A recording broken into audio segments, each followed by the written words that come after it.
Hello, hello, hello, hello. Hello, hello. Am I good? Yeah, let's see. Am I that second one? Oh, right here. Hey, everybody. Shane here with Vulgar Gaming, and I'm joined with Parker, Hello, my friends. also known as Scum Choir. How the hell you doing, brother? I'm doing great. There. Thank you for joining me. Thank you for having me. Of course, dude. Let's get situated here. As we are doing some technical difficulty things, getting situated with the painting cam going. Yep. I already cleared my throat. Right.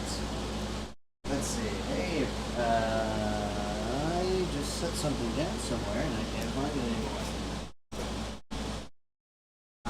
Because I dropped it. Alright. Nathan, I believe if you're in the chat, give me a thumbs up or if anybody's watching to see how we sound. How we are all doing today. Yeah.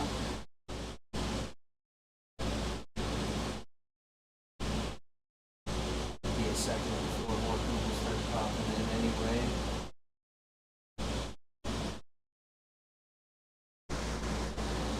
Alright, we are live. We are good.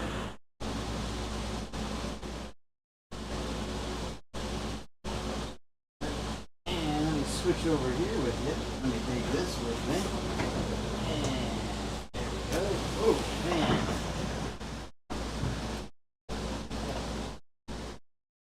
Let me just move this and I should get us more in frame. There we go. Actually, a lot better.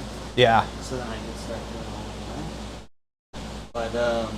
But I pull out. I have all my questions right here All right. as we wait for people getting in. All right. Dude, so how's your day been? It's been pretty good. I just did this. You know, it's been fucking hot. So Yeah. jammed over here. I went to, I'm going to swallow my cough drop right now. It's like the most strike. What's up, brother? Today, as you can see, I am joined with an artist who's going to be doing a cool watercolor painting. As Oh, yeah. there we go. Oh, look, there we are. Look at that. He's going to be doing a painting for us. Adjust the camera just a little bit. There we go. A live painting. Hide that for now. But yes, this. Not that.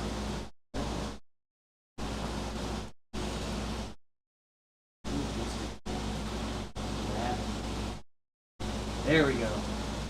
See, this is. Whoa. Yep. I already dropped the paints. Here, you drop the paint. Yeah. Got everything? Yeah. Go through some of your art. Yeah, sweet live art. This is some of his paintings. He's done stuff for bands. He's done all sorts of stuff. He has his own curated art shows Yep. that you just did. But let's get into, before we dive into all of that, let's talk about how you got started in just art and why you chose the name Scum. Okay. Let's see. I started doing art when I was like a little kid. I think a lot of artists do. And then it's just been one of those things where throughout my life it's like consistent. I always go back to it somehow. And usually I go back to it in like times where it's like just the darkest, you know? I hate to say it, but like when nothing else is going right, like I feel like it's one of the things I can control. And like just like when I was a kid I played sports and like it was kind of a way to get out of my head, and when I stopped playing sports I would get depressed and stuff, and art has kind of been that way to get out of my head. And so it's just been something I've always done. I chose the name Scum Choir when I used to smoke a lot of weed. I was smoking a lot of weed and listening to a lot of Joseph Campbell and Terrence McKenna. Fuck yeah. And I wanted a name. It was just a name for my Instagram, basically. I wanted a name for that was like combined, like something that was like dark and disgusting and whatever, with like something that's beautiful and elegant. I wanted that like balance between those two, and so and Scum Choir sounded pretty good as words together. Choir of Scum. Yeah, the Choir of Scum. Yeah, it just seemed like so, and just like as a name on its own, it's just like Scum Choir is, I don't know, It sounds just great. the word by itself. It sounds fucking great. Thank and, you. Know, as striking as it says, art is a great release. You know, It is. That's what people want to do. You want to take your emotions out in some form.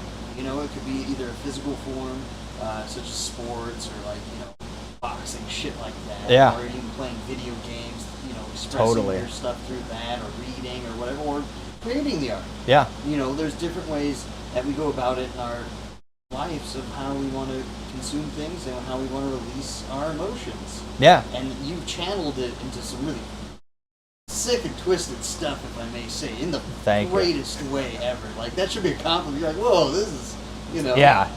Yeah, I get that from people who are into, you know, this type of stuff. And then people who don't get it, like, they just don't get it. And it's really interesting to see, like, people who are like, why don't you paint, you know, this or Rabbits that? and landscapes. Yeah, why don't you do some landscapes or some flowers? And it's like, I can, but it just doesn't interest me. the way I read it now is they're just saying, why don't you paint these things that I like? So I have a little bit more patience for it now. I don't get as... Here, let's go off of this first painting I did. Yeah. Explain this and walk through how do you start a painting and how do you start coming up with a concept like this? That one starts with this process called automatic drawing, and that's like something that comes out of the surrealist. Actually, it was one of the first. I think the guy who founded or who came up with the term automatic drawing is this occultist dude named Austin Osman Spare. He wrote about it in like the early 1900s, and it was just a way. He believed that it was a way to like channel like deities, you know, and like communicate with the spirit world and stuff like that. That was his angle on it. And then later in the like 1920s and 30s, the surrealists started doing that for their work to kind of tap into the subconscious. So it's just always been this way of like tapping into like, you know, something that you're not thinking of right away. It's just like you make some random marks and then like you see stuff in it and you just kind of follow that. I mean, as we can look at this right here, you have, you know, bits and pieces like off in the background, you know, the skull with the burning incense, it looks like, with the kind of almost distorted foot and everything. Like, Yeah. I mean, how did you come about this? You just like, you think about it and you start going about it, or you go in with an idea, or you just go freehand and try to see it? I go freehand sometimes. Sometimes I start with an idea. For that one, I was totally freehand. And with that, it's all about just like trusting that something will come out of it, because you make it and it looks totally random. And then when you're painting it, it can feel like it can feel a little bit insane, because it's like this melting foot. Like what even is it? But it just feels right to do, so I just follow through with it. And for me, it's like about kind of merging that automatic process, that like subconscious, you know, just improvisational, I guess, following that through with like some very like old school painting techniques. So I use like a grisaille painting technique, which comes out of like the Renaissance and stuff, and that's where you, you paint like a black and white. You paint the whole painting in black and white, basically, and then you build the colors up on that, like in transparent layers, and so it adds this kind of like effect to it. So did you sketch this out first, like a light sketch, or like you said, you started off with black and white? Yeah, and you just went about going that way, Mm-hmm. and then you slowly built up all the character or colors. Yeah. Why did you choose the colors? Well, the colors are kind of intuitive for me. I used to really struggle with color. I actually started out more like Jeremy did, Jeremy Labib. Shout out Jeremy. Yeah, check out Jeremy. I interviewed him as well. Another great artist. Like I was way more into pen and ink and Mm-hmm. and drawing that way. And part of it, like whenever I would try and use color, it just always confused me. Like I didn't understand how it worked at all. And I had a breakthrough. I mean, this might be just technical painting mumbo jumbo, but No, it's interesting. I'm learning a lot. Off of this. Going into the mind of an artist, it's everybody has their own process. Whether it be, yeah, you know, you have clearly some formal techniques and formal teaching that you've learned, yeah, while some people go straight off of feeling. yeah. But you do like kind of a combination of both. I really try and keep a hybrid of both of those things. I try and keep them both going at the same time. That's what it's all about for me. That one, let's see, I definitely did a bunch of automatic stuff. I did this other painting, I think it's the one that was on the thumbnail, or this one right here, the cave. I did that painting. That painting was one of I put the most work I've ever put into a painting into that painting. It's beautiful in the grossest way. I Thank you. love it. And that one I did probably 40 different sketches for it, like just trying to design the composition, trying to figure out the colors, just all this. I put all this work into it, and so after it, I still had all these sketches left over of like some ideas that were pretty good, but I didn't use in the painting, and so it seemed like I don't know, like why not make more from those other sketches, you know? So that was the idea behind the last one that we were looking at. I was just kind of developing on that. Okay, so which one came first? This one came first. Okay. Yeah, this was the first one. And that one is, if you're in the LA area, you can go see that at the Dark Art Emporium in Long Beach. Okay. Which fans of this channel would enjoy the Dark Art Emporium. Yeah, if you haven't been there, it's a great place. Great people work there. Great people own it. As we stroll through the gallery, you know, this is actually. Oh yeah, here's the process of me doing it. Yeah, so this is the underpainting. Now I'm adding, this is the grisaille part. So I'm going to paint the whole thing as a black and white painting. And that's just to focus on the lighting, the way that the light is hitting the forms and the values of the whole thing. And I spend the most time just doing that, and it's just building up the forms, trying to get it to look three-dimensional. And then the last part is to start adding the color, very thin in layers. There's my foot. That's a freebie. You gotta join my Patreon to see more of that. Yeah, we get some cool foot fetish stuff going on right there. Yeah. You paint with your feet as well sometimes? I've never painted with my foot. I've tried to avoid touching paint with my foot at all costs.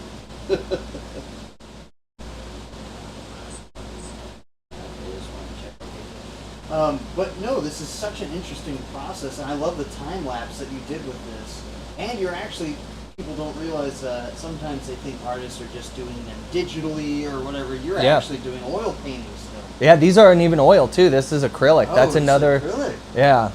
Okay. Yeah. So that's another weird thing about it, because it's probably easier to paint with, not easier, but like it makes more sense to paint with oil that way. Yeah.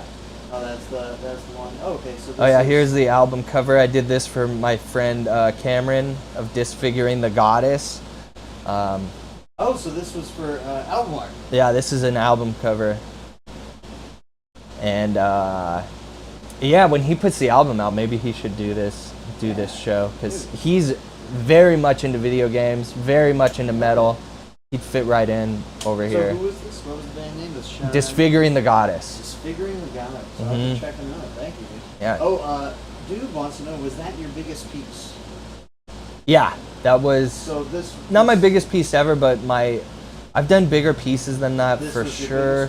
But for the past like 5 years or so, I've done I've been working mostly small, and that's for a whole bunch of different reasons. It's easier to sell them. It's easier to store them when you don't sell them. You can scan them rather than photograph them. But this is one of the biggest pieces I've ever done. Yeah, biggest one I've done in the past 5 or 6 years for sure. Yeah, I mean, and I want to work bigger. I just don't have the space for it, and yeah. So when it comes to scaling your paintings like that, again, space, like you said, having a bigger, probably studio to do all of this, how big would you want to go, and what kind of canvases do you use? It's funny because I've been to some people who have like warehouses, you know, like those big galleries with the huge walls and stuff. I've been to some studios like that, and it seems like they still only work in like one small area, but so I don't know. I mean, it really is just a storage thing. It's just that canvas I use. That's a canvas that you could get at Michael's. I do prime it kind of weird. I use some different stuff to add a layer of priming to it, gesso and molding paste. But yeah, that's just a basic 24 by 36 canvas. Listeners at home could get one at Michael's today. There you go. Michael's, please sponsor us. Yeah, sponsor us.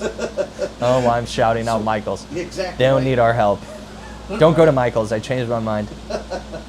Unless they sponsor us, then we will. Yeah. We will go back on that. Anyway, so you're talking about you prime the canvases first.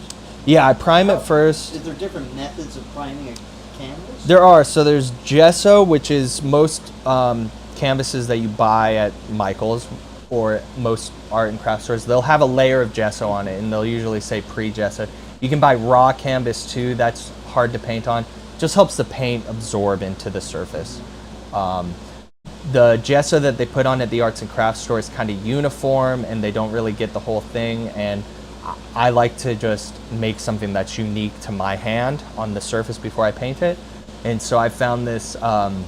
Does that give, like, a texture to it? Yeah. You can. Yeah, and that's why I like to do it too, is because you can make like a texture to it if you want. You could.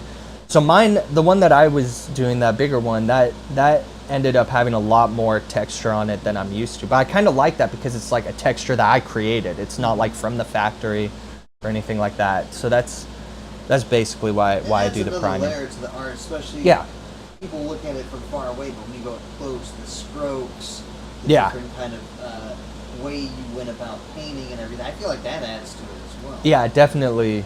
I think that adds to it. Yeah, and it just makes it easier to paint on. If you just paint on raw canvas, it's kind of difficult. And some artists do it, like the artist Francis Bacon. That was why his paintings have this like really raw look to them, is because he was painting on raw canvases.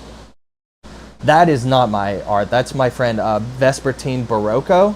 Okay, well, she works at the Dark Art Emporium. Yeah, I'll pop it up. And yeah, she's a shout out other artists. Yeah, she's great. I mean, just that's pretty wild. Yeah, she's been the like director, I guess, of the Dark Art Emporium for a while. That's Was this a piece from the Trickster exhibit? Yeah, that's Lorenzo Hall, and I forget what the name of that trickster is that he painted. It's an Italian trickster though. Oh, that's Frau Sacra. Taya is her real name, but Frau Sacra is where you're gonna follow her on social media. And that's a Nancy the spider trickster of West African mythology and lore. I love that piece so much. It's fucking awesome. I love all the details going into it. Yeah, she really knows how to tell a story in a painting. I mean, this looks like what is this? Almost a djinn or some kind of spirit or something too.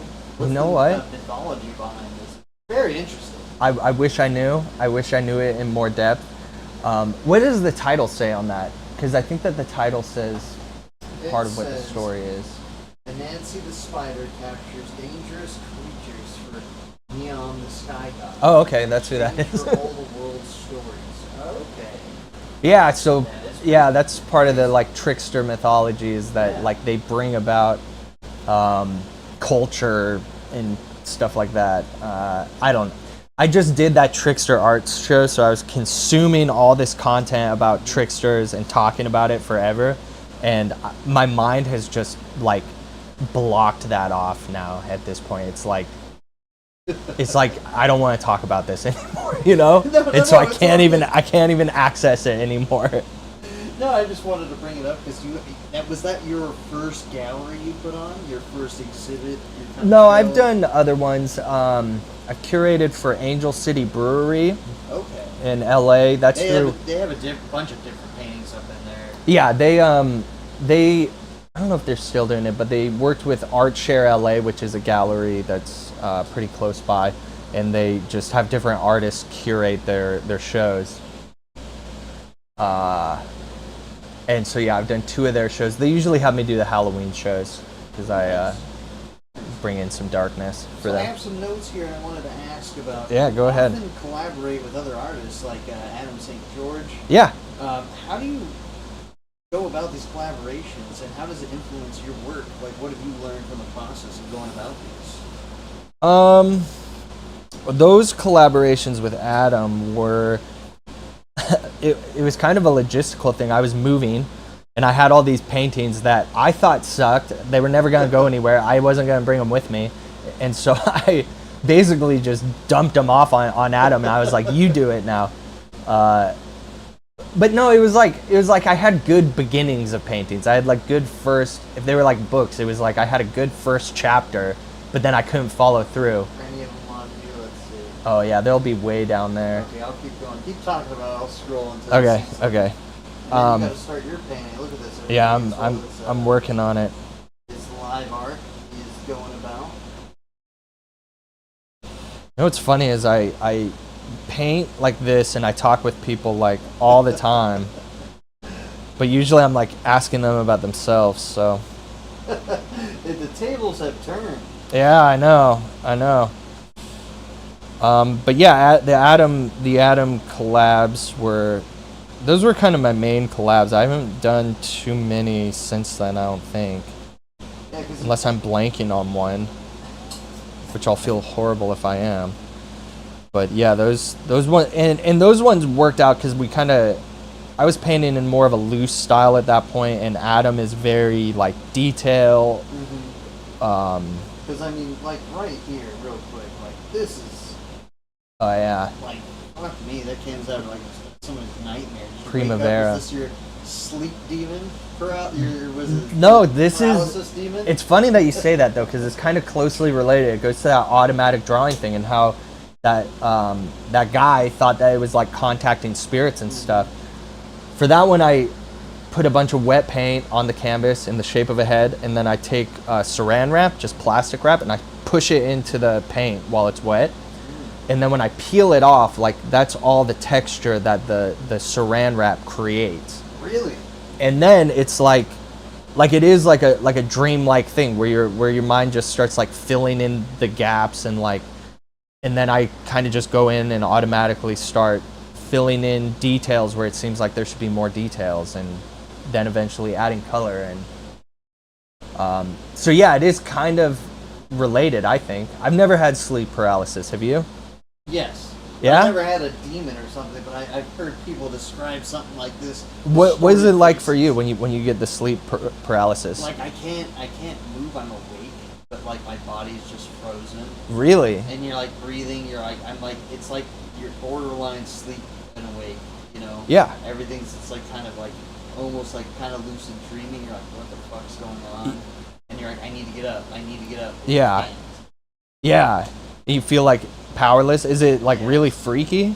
It definitely is, because you just feel powerless over your own body. But you never see the demons. No. I've seen like shadows or something real quick, you know, but nothing as detailed as some people. But okay. I've heard people they've seen distorted faces, shit like that. Yeah. You know, I get that a lot with my art. People always ask me, "Have you ever had sleep paralysis?" Yeah, and then they tell me their stories, and yeah, exactly. Somebody, Strike even said it's horrible to fight as hard as I can to wake up. Yeah, it sounds horrifying. It's pretty scary because you're like, is this the end? Yeah. Am I going to wake up right now? Yeah, I'm glad I have not had it. Also, I feel bad if I invoke it in other people, but also it's like those people seem to love my work because of that. Like they see, and that's part of the thing with like the dark art. And we were talking about the people going, why don't you paint landscapes? Why don't you paint a bowl of flowers? And it's like the people, like there's people who experience that kind of darkness in the world, you know? Oh, hold on. Let me cover up the winky.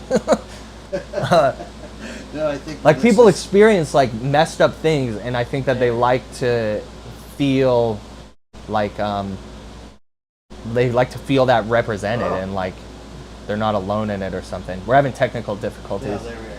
So this camera is funky because if it's at a certain angle, it needs to be like Oh, really? this in order to not, because it changes how do you say, aspect ratio. Oh, okay. Real easy. So yeah. Here, I'll hold it like this. So right now he's doing Right now I'm doing the drawing. Hey, what's up, Daniel? How you doing, dude? We got a live artist in the house.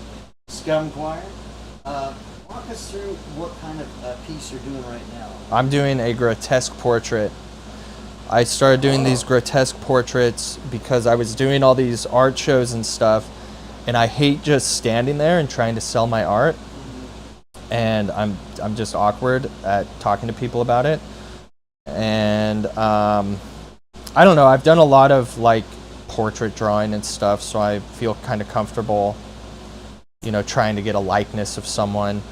I'm not really getting it here because I'm distracted, but dude, no, it's so you're doing a portrait of me. Yeah, I'm doing a portrait of you right now. How much more grotesque you get rather than I can do it. Look. I can do it, trust me. Hell yeah. So you're going about doing an outline, right? Yeah, I'm doing an outline. And this is basically like caricature art almost. And then it's just I turn it into monsters and demons and stuff like that.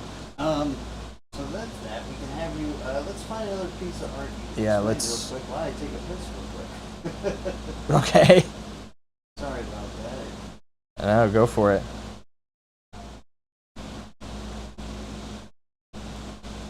I'm gonna give you little tree branches coming out of your head. Ooh, tree branches coming out. Yeah. Let's see. Going to the bottom right here. Oh, what about this one? That one is also comes from that saran wrap thing.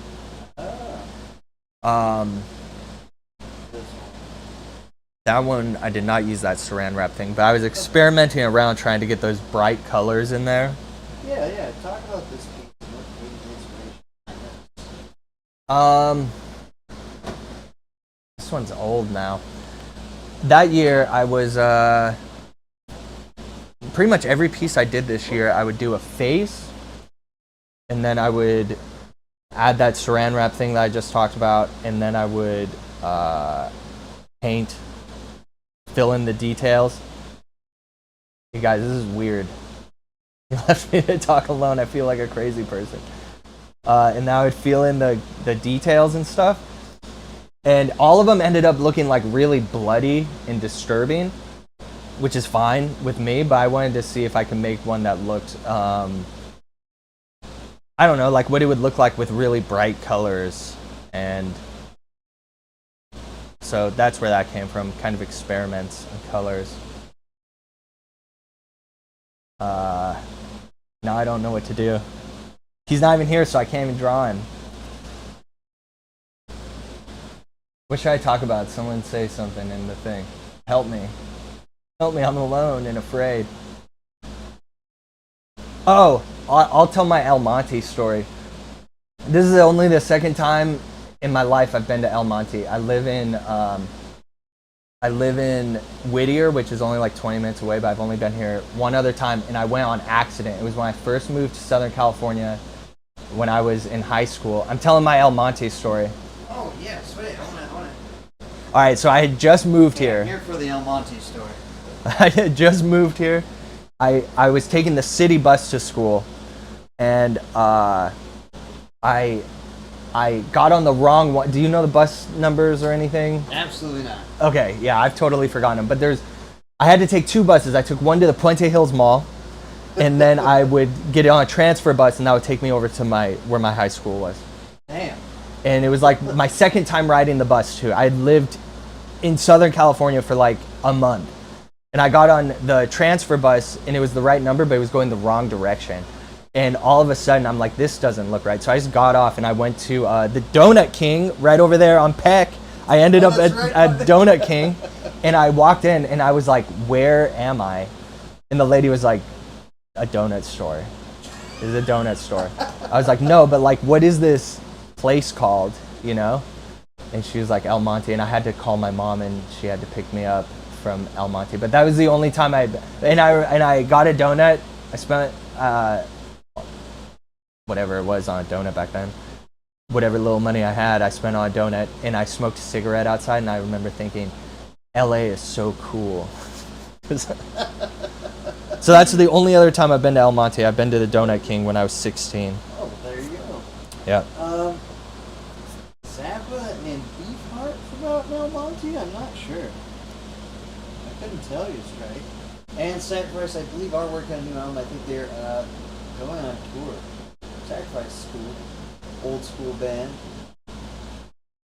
Sacrifice. It's old school, like, thrash band.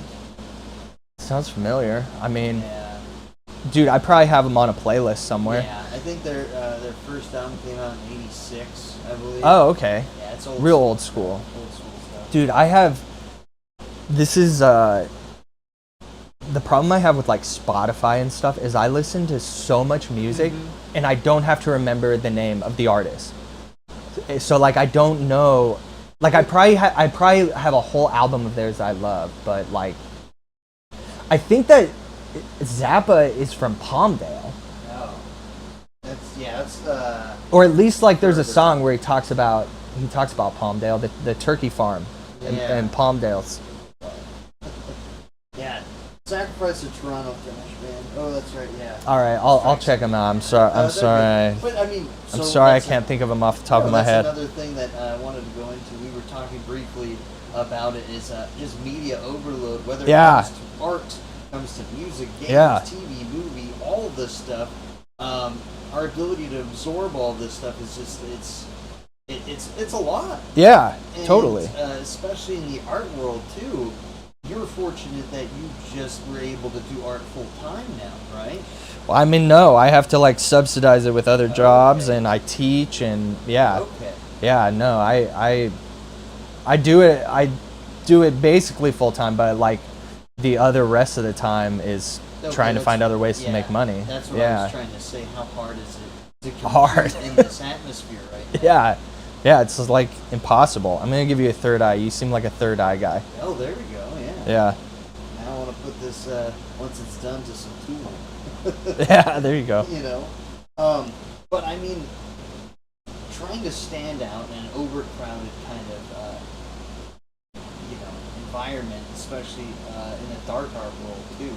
There's so many artists, up and coming artists. There's always somebody, coming out with something new. How do you try to stay? How would I put it? Fresh with your ideas. Do you try to just paint every day at least a little bit here and there? You know. Yeah, I try and paint every day. Definitely. I try to. Man, I don't know. It's really hard because like.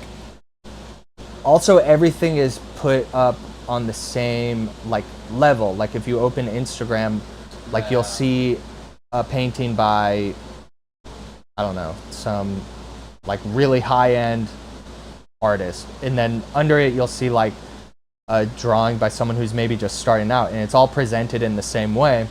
And so, I mean, I almost think that there's like no way to stand out really. I mean, you just make really good work, and it's like we were talking about, like people relate to it more when they see it in public. Mm-hmm. So having like live interactions too. As well that's as, like what you're doing. You do these sketches at the Hive Gallery. Yeah. Shout out to the Hive. Right? Yeah. Shout out to the Hive. You go do portraits there of people, as well as you have your works on display. How has the reaction been in person as opposed to online? Because I know your social media presence has been getting pretty big, but how long has that taken to even grow? That happened more or less all at once. I mean, it was just viral videos basically, and Nice. yeah, and I didn't want to keep doing the same format that I was doing with the viral videos, and so I just stopped, even though it like really hurt my reach and stuff on there. But it's like I'm not like a social media influencer, you know? Yeah. Like I'm sorry, I'm kicking your leg. No. Hold on, I gotta find my paper towels. I'm not a social media influencer, so I just had to like follow what do you I need was some paper painting. towels? No, I had some. I put them. Are they behind you? Yep. If you need more, I got some too. Yeah, I think that the best thing that anybody can do, whatever they're making, is to make the best thing that they can. Like just constantly try and get better at doing it.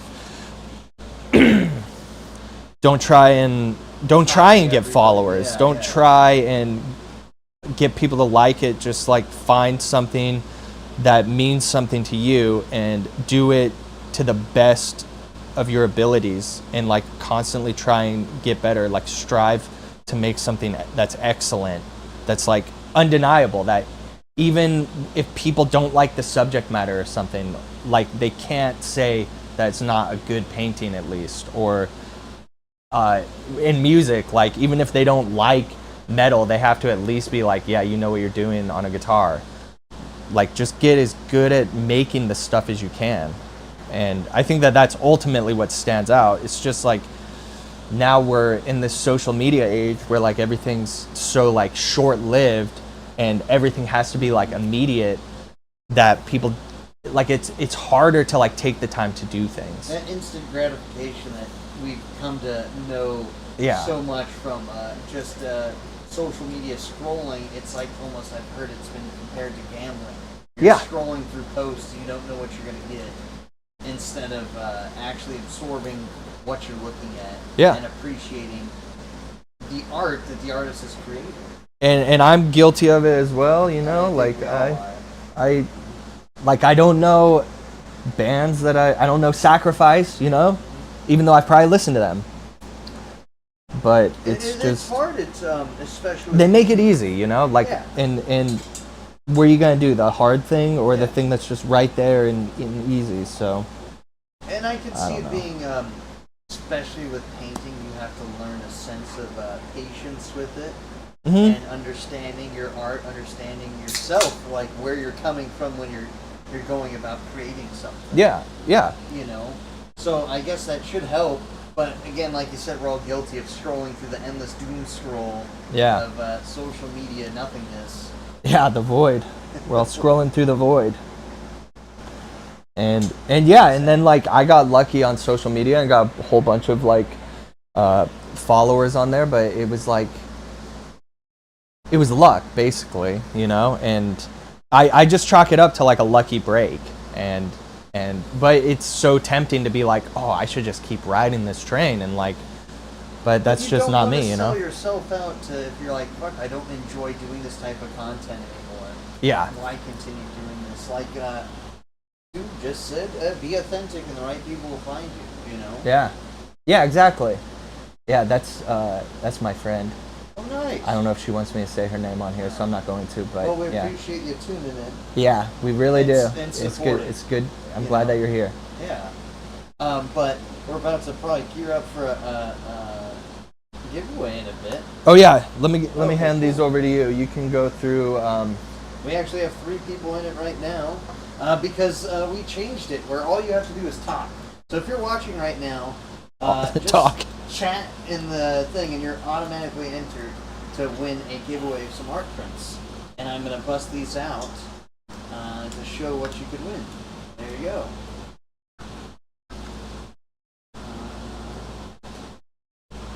So everybody watching, if you were tuned in and you have not... Whoops. Oh, some stickers fell out. Stickers fell out. Grab those. These are stickers? Oh, yeah. Oh, these are really nice stickers. Dropping everything here. Bear with me, everybody. Holy shit, these are badass stickers. Really nice stickers. Let me bust out some of these prints real quick. Yeah, automatic, just talk. If you're in here, just everybody talk. You're automatically entered in it to win it instead of typing in. Yeah, do some automatic typing. Yeah, to go along with my automatic drawing. Last night I had a band over, and like people weren't typing in the words correctly for the giveaway. When I was giving away vinyls, and we're like, it's exclamation point, then the band. And they weren't doing that. So we're like, fuck it, just chat. Just say something. If you're in here, chat, hang out, ask Parker some questions. Yeah, what do you want to know? These are some of the prints we will be giving away. These are absolutely beautiful. Check this out. This is one of the prints. Actually, I'll get up here. Show you all some prints. This is one of the prints you can win. Look at that. Fucked up demon shit right there. That's a great one. Oh yeah, thank you. That one's what was that one called? That was a tarot card, actually. This one's great too. Are there crystals in here? Look at that, everybody. Keep going. Come on, keep chatting. Win some art prints. As well as I believe there's a few more on your Etsy page, right? Yes. Yes, I'll put the links down below, and when you contact us, there's other prints too that you can win. As well as we pairing stickers with them too. Sticker and a print, what do you say? Yeah, sticker and a print, yeah, that'll work. These are stickers, by the way. These are phenomenal. Like the detail on these stickers, as well as the texture on them. I don't know, I'm a sticker snob. I like stickers. Look at that. You get a sticker and a print. Look at that. This is amazing. I'll keep shouting these out because we're giving away a few today. So let's see. Asking my editor right now how many people are in it to win it. But dude wanted to know, have you talked about the choir? And I believe we did, right? My Patreon, I call it the choir. Oh, that's where Please plug away. That's where I share most of my stuff now. I post the bare minimum on Instagram now. It's basically like whenever I finish a piece and I'm trying to sell it, I post it on Instagram. Everything else, I post every day on the choir. I post progress shots of what I'm working on. I make like longer form videos. What else do I do on there? It's just like every day I'll type out some funny like I'll probably talk about today on the choir. I'll post what I really thought about you. No, I'm just kidding. Yeah, right? You have to subscribe to see how much a piece of shit I am. I'll put it up in the, it's on Patreon. Patreon.com/scumchoir. Go there for all your choir needs. And yeah, I have, this is the big one. I have monthly art prompts I do over there. You can like vote on them. It's just... There it is. Right there it is. I'm going to post that in the chat. Yeah, post that in the chat. It's just fun. It's just where I post all of my stuff, and for as little as $3 a month. Think about what you spend $3 a month on right now. I know I waste $3 a month on. Can we swear on this? Yes, you can swear. On literal bull crap, I spend $3 a month on. So there we go. We put it up there for everybody to see it, and especially when this plays back, and then I'll have the links in the description as well. Okay, cool. So then we can, cool. Everybody can come back and watch this as well. And Kat says you got some lessons on there too. I do. Yeah, I have some in-depth art lessons. Yeah, that automatic drawing stuff that I was talking about, that's on there. I do like painting walkthroughs. What else do I have? Oh, I do I have this series of videos called Art, Life, and Lives, where I like choose an artist and I read their biography, and then I like do a video about them. I just work on a painting and then I talk about like the artists and like what I learned from them and stuff. I have the Intro to Drawing Bad Art course, which is where we practice making bad art so that we aren't making no art. And that's just all about drawing. I'm gonna do another lesson like course like that. I think I want to do one on painting. I don't know. I'm kind of like taking a hiatus from that right now to decide what the next one is going to be. But I make a lot of stuff for the choir. That's great. There's a ton of content on there. Ton of content on there. When it comes to teaching Yeah. somebody how to do art, do you feel like that improves your skill because you're, oh wow, I have to break this down a lot more? Yeah. Because when you can teach somebody how to do something, I feel like, you know, that's only going to improve you at the same time. 100%. Yeah, that's it was because it's like you have these things that you do kind of like automatically that you don't really think about, you know? And then when you have to explain it to someone else and like really break down like why and how, you just understand it better. So yeah, I think that's really helped me a lot to be a better artist. Oh yeah, and like you were saying, you do the live art and you talk about an artist's life story while you're doing a painting. Who's been some of the biggest influences that made an impact on your art? Francisco Goya, especially his dark paintings. Frida Kahlo. Leonardo da Vinci. When I was a kid, I was obsessed with Leonardo da Vinci. And I still love, especially his drawings, are just so inspirational to me. Contemporary artists would be like Chet Zar, Christian Rex Van Minnen, Christopher Ulrich. I'm forgetting people too. But yeah, I mean, there's so many artists. the surrealists. I'm a big fan of. I loved, like, I discovered Salvador Dali like in high school. I thought that was like the coolest stuff ever. I like the artist Max Ernst a little bit more as a surrealist now. But yeah, that whole like movement of artists, I'm really inspired by.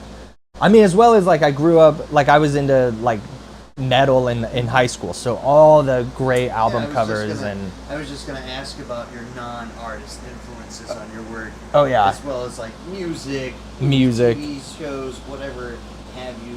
I mean, music in general, for sure. Like especially metal, but like even classical music and jazz. Like I'm always listening to something while I'm working. Just because music is just like pure, it's just like pure emotion and yeah, it's really good. Well, I mean, music is really good. I feel like, you know, some of the only things that humanity's ever done good is food and art. It's then encompasses everything. Yeah. Because humanity, there's always whenever you're gathering and celebrating something, there's always food there, or music, or some form of art. Yeah. You know. Yeah, and I don't know what else is there to say about music. It's great. No, absolutely. So again, we talked about your Patreon and how you have all those art classes on there. Yeah. And your teaching and everything. Do you do any live streams as well, painting? I don't. I don't know. I like to have control. You know, and I love editing. Like editing is one of my favorite things to do. Really? Me, yeah. I'm like, let's go live. It's way easier. I don't have to edit. Yeah, I get that too. I've done a couple videos where I just record, like I just have like two cameras, right? But it's still not live. But I'll just like record me talking for however long and painting without editing. But yeah, I prefer to like be able to edit and especially with like my lessons, I like to like cut in other like examples and stuff that I can't do in real time, maybe, you know? Oh, absolutely. Inserting other forms of media on Yeah. top of it, giving some facts. Yeah, using like some music to help it along. Like and that's part of my background too. Is like I went make your own music too. I make my own music. Yeah, I started out. I wanted to be a musician. I wanted to be in, you know, a metal band. And that and filmmaking. I went to film school because I thought that was going to be, you know, a better way to make a living, get a stable job, but I just hated that side of it. But anyways, like that and music is like, they've kind of come back around. Like painting, I always loved because it could just be me doing it, you know, and it doesn't take a million people. It doesn't even take 2 people. It just takes me. But all these other things like music and making videos, making little movies about art, it's all kind of like tied into what I'm doing now. I've kind of like merged all these different interests I've had.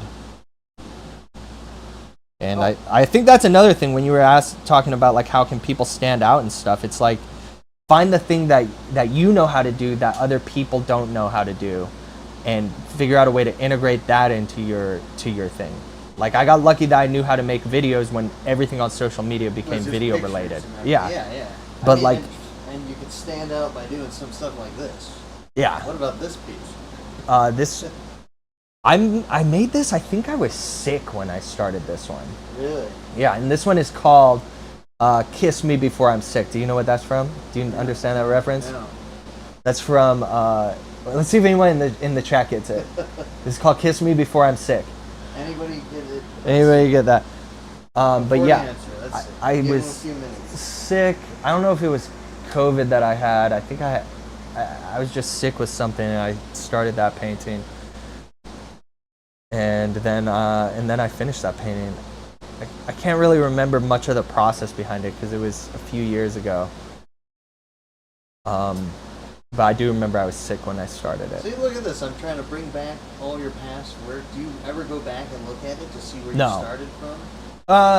Yeah, after a certain amount of time. Like, this is still too new for me to look back on. Okay. But the other day I was looking at some of my art from like 10 years ago. Really? And it's just... Is any of that on here? I mean, it's going to be way down there. Way the heck down there. Oh, there's a lot of stuff. There's a lot of stuff. This is still only like 20... This is still like 2 years ago.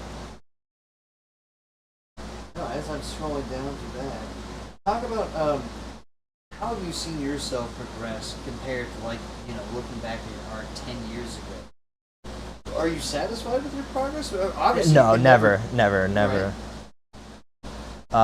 But yeah, I definitely enjoy, like, it's satisfying to see the improvement. And the growth. Yeah, and really what it came down to was just like putting my mind to it, and like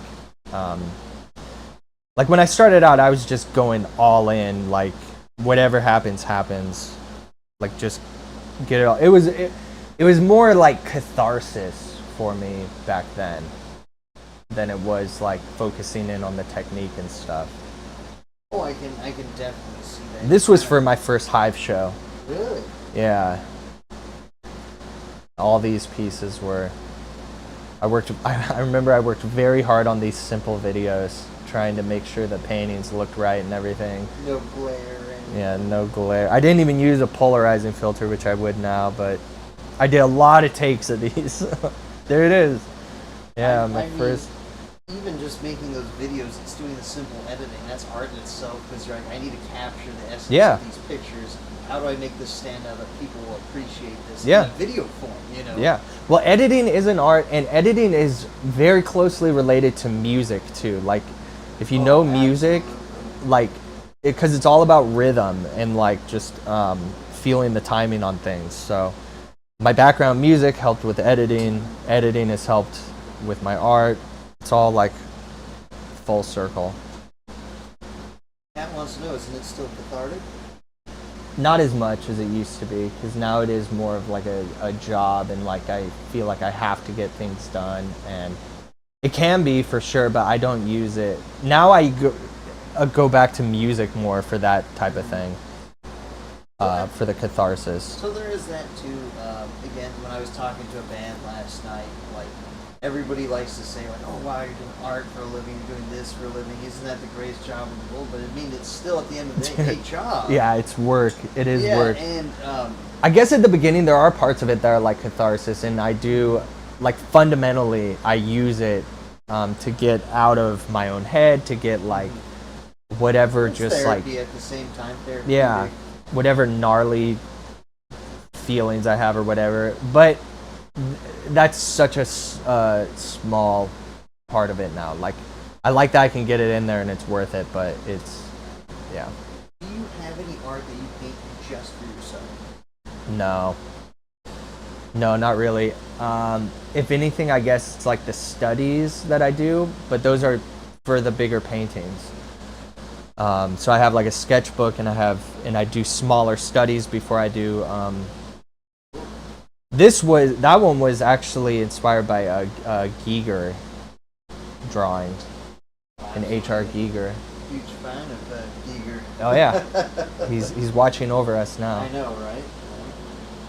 But yeah, especially when it comes to like you said, you're still studying, so you're doing that for yourself. Yeah. Doing some studies. Do you ever have to feel like you have to take a break from painting? Yeah, definitely.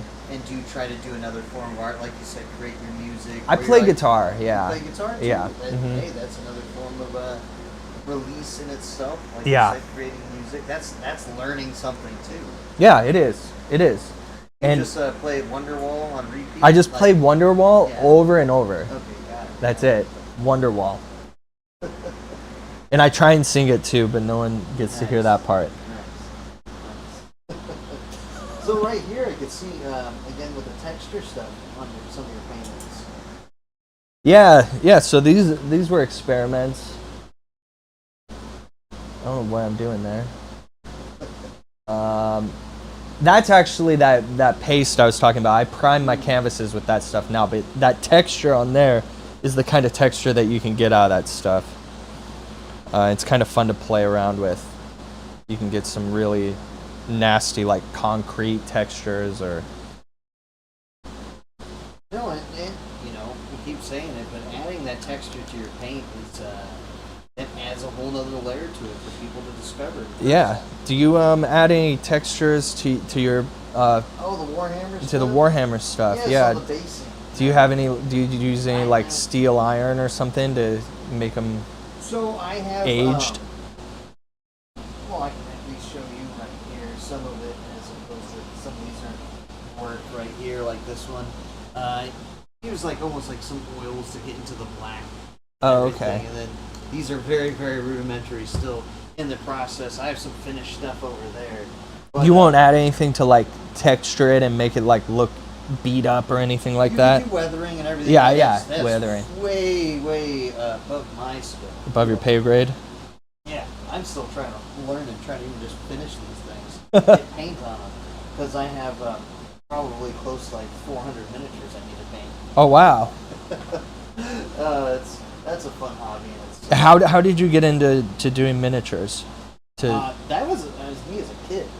Oh, okay. That's Oh, really? Warhammer paint options. Oh. We do not have the time. Yes, I have all my paints Okay, here. sorry, my We bad. can get into that. Hey, we could do a whole Warhammer Power Hour right now. Right down. I'm just trying to turn the tables here. It's all We're talking about my Wonderwall playing. Yeah, they do. Is that your Wonderwall playing? Yes. Right. Okay. No, they do make special products for everything. Texture paints, I have all of that with all the basing, Avel, and all that shit. Okay. You know, it's we could go on and on about that. So Crystal wants to know: is there any art you haven't finished? Any art that you want to change over and over because you're not happy with it? Yes. Or do you like to create different versions?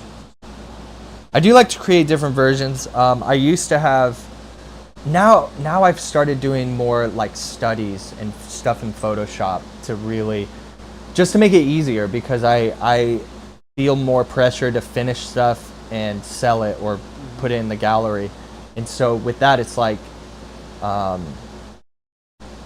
like to figure it out kind of before I start painting. So like all the fun stuff I kind of will do like on a smaller study of the painting, which is just a smaller painting. And then I'll do sketches. I'll bring it into Photoshop. I will build. I'll build models and paint from those. 1 second, everybody. If I didn't mean to interrupt you, Yeah, but we're go about ahead. to do our first giveaway for some prints. If you haven't entered, please chat. If you're watching, chat in it to win it. You're rolling in 1 minute, but keep going. before I So yeah, I don't do it as much anymore. Having like art that's just never finished that I am always changing. But I have spent a lot of time on paintings. Cat has won the giveaway. Nice. I think I know who that is too. Yeah. I'm almost 100% sure I do. Yes. That's an easy one to give away then. Yes. I think that might be a different username than I'm. Yeah. Anyways. Yeah. Well, I know Cat. Real quick, Cat, you won a print Kat. and a sticker. Please get in contact either. Just message. Hit me up. Yeah. Just hit up Parker, and then we'll get that to you. Yeah. Hell yeah. And we have a lot more stuff to give away. Please, anyone ask us more questions. We are here to entertain you and talk about all things art. Yeah. We're going to be doing a hot sauce wing challenge in a bit. Are we? No. Do you want to? I can grab some. No. I just don't like to eat on camera, really. I don't know. I feel like it's like I kind of hate it when people do it, and so I don't want to do it to people. But how are you? Do you like spicy foods? I am. I just turned into Sean Evans for a second. Right, there you go. Too spicy. Pulling up some notes real quick on something I wanted to talk to you about. Too spicy isn't too good for me. Yeah. I don't like to lose the flavor in my food. Right. You know. Let's see here. I had something I wanted to chat about. This is the thing too, being unorganized. I'm still very much a novice at all this. But yeah, man. This is the most chaotic show I've ever done. But it's the only show I've ever done. So. Oh well, thank you. Yeah. Thank you. I did the podcast, but that's it. This is only the second interview I've done in person. Or and you know, I appreciate. I've done print interviews, but not jamming out. Oh, there we go. I have something right here. You know, we've talked about the shows you've curated and some of the ones you've done at the Hive. Are there any moments that you were like, holy shit, I love that I put this on that made you want to keep doing these kind of shows? How do you go about curating them? Do you ask friends to hey, just submit stuff? What you want to do? Yeah, or pretty how do you go about much. creating those? Pretty much, I ask friends. For the last one at the Hive, I wasn't even. It was weird. I wasn't even sure if it was gonna happen until the month before, and then when I realized it was gonna happen, I was kind of more focused on doing my pieces for it. So I just asked mostly friends, and then the Hive is kind of it's got a big community there. So one of my friends there will ask another one of our friends there to do it, and so on and so forth. Tamara was in that show. Tamara did a live reading at that show of old Native American trickster stories. I saw his picture of him dressed up as a clown reading out of. Oh yeah, he was. That was him. That was him doing it. Nice. What color are your eyeballs? They're blue. Oh, you have blue eyeballs. They're blue. Oh my hell. Here, let's check this out. Let's see how it's coming along. I almost gave you a brown eye. The brown eye. Yeah, sorry about that. Let's see. Because we're right here, so everybody can see your progress.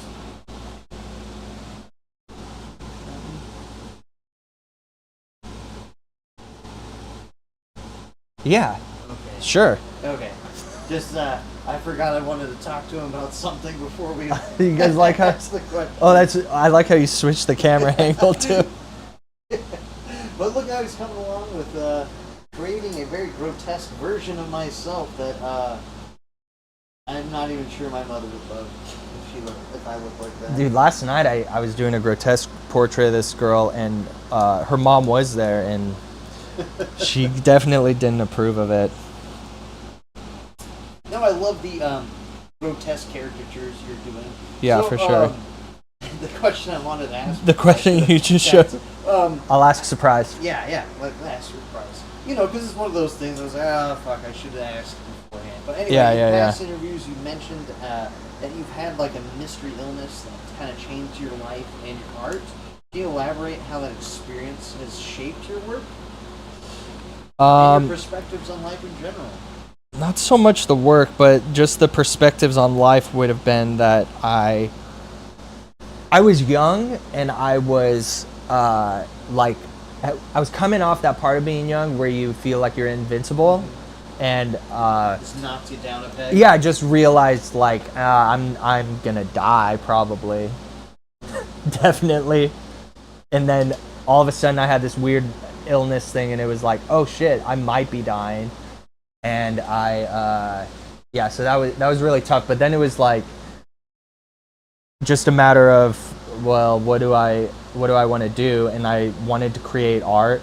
And that was another thing with like the film industry and music, is like I'm not good at those collaborative mediums. I'm just not. Like I have friends who are, and I envy them. I wish I was, but I'm not. And so painting, so that just led me into painting basically, and wanting to make art every single day, because you can. And that was where Frida Kahlo also became like an influence, because she was bedridden. She was in physical pain for like her entire life. Figured out a way to paint in bed and like use that experience in her art. So yeah, that's basically how it affected me. It was just like pain, you know, like being in pain and expressing that. And in some ways, I guess that's still what I'm doing. I mean, I paint a lot of weird, deformed things and people. I mean, when you were experiencing that, did you paint a specific painting? Yeah, so I was painting these. Yeah, I was painting these portraits. They're gonna be way down there, if they're even on there anymore. I was painting these portraits of like faces twisting and kind of being pulled apart. And I would basically do one of them every single day, and it just felt really good to do. Yeah. Really? Yeah, that's how I felt, but it also was like it felt better to be doing that than to just be sitting there in physical pain. Like it kind of like made it tolerable to be in pain. Just releasing through this medium. Yeah. Yeah. And even now it's like that's what like I don't know. Someone asked if it was still catharsis, and it was and in that way it kind of is, because it's like if I'm not painting, I am super, I don't want to say aggro, but just like irritable and like I don't know, it just doesn't, like my day's just better when I paint. Of course, you're expressing yourself through the format you enjoy. Yeah, definitely. You know? I mean, going about it, like I could see you've done watercolor, you've done acrylic. What's your favorite form of painting? I really love watercolor. I really love acrylic though. I mean, watercolor is kind of like my first love. That was like the one. Or pen and ink, you know. I love pen and ink drawings, and I love it because it's all just lines on paper and creating forms, and you're not worrying about color. No, it's way before that even. Yeah, those were... You have definitely done a lot of work. Yeah. Over the years. Yeah. Yeah, I definitely have. Well, I can see this is your profile. Yeah, totally random, right? Yeah. Like that was just a little piece I did for a coaster show at this gallery called La Luz de Jesus. They used to do this coaster show, and it was like thousands of little 4x4-inch coasters. Really? Yeah, and I made that for it. That was the best painting that I did that year, I think. It was the one that I just felt the best about. And so I made it my avatar. And then, I don't know, it's just like a branding thing, really. Like, I made it my avatar, and then at one point I changed it to something else. And people were like, why'd you change it? Like, that's... Like, I do love the eyes. They almost look like a galaxy or something going there. Yeah, that was just some ink, too. Yeah. I mean, this reminds me of like some Alice in Wonderland kind of stuff. Yeah, know? yeah. But I mean, art is all subjective. Do you enjoy when people like explain what they see in your art? Yeah, I do. I mean, it depends. Yeah, I mean, you get what I'm saying. You're like, oh shit, that's real interesting. No, I would have never thought of it. Yeah, I do. Especially when it is something that I haven't thought, or like sometimes it like leads me to like other artists and stuff that I wasn't aware of, and they're like, oh, have you? Like I discovered, I got really into Clive Barker that way when I was doing those twisty faces. I had a teacher who I showed, and he said, "Are you familiar with Clive Barker?" And I only knew Hellraiser. Like I knew Hellraiser, and that was pretty much it. He was like, "No, you got to check out like his books and his art," and yeah, so that type of thing. I love that. Kat wants to know, how many hours a week do you paint? A lot. Just painting on its own, let's see, probably 4 to 5 hours a night, every night. What is that? I don't know math. Like 7 days a week. If you do 5 hours, 35 hours a week. yeah, 35 hours a So week of pretty painting. much, it is a full-time job, Yeah, basically. yeah. And then I do like the video stuff and all of that. As well as the music. Do that during the day. Yeah, and the music. The music's the fun part. Like when I know that I have to have music for something, I'm like, I get to like create something.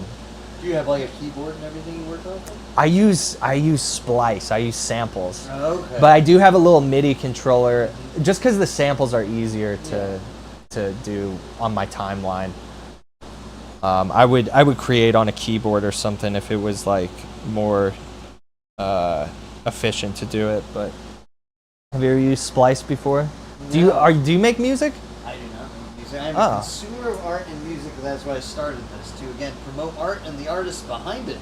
Oh, okay. So yeah, I was like, I figured basically if I'm not making music or making anything, I might as well Promote us. promote the people that are.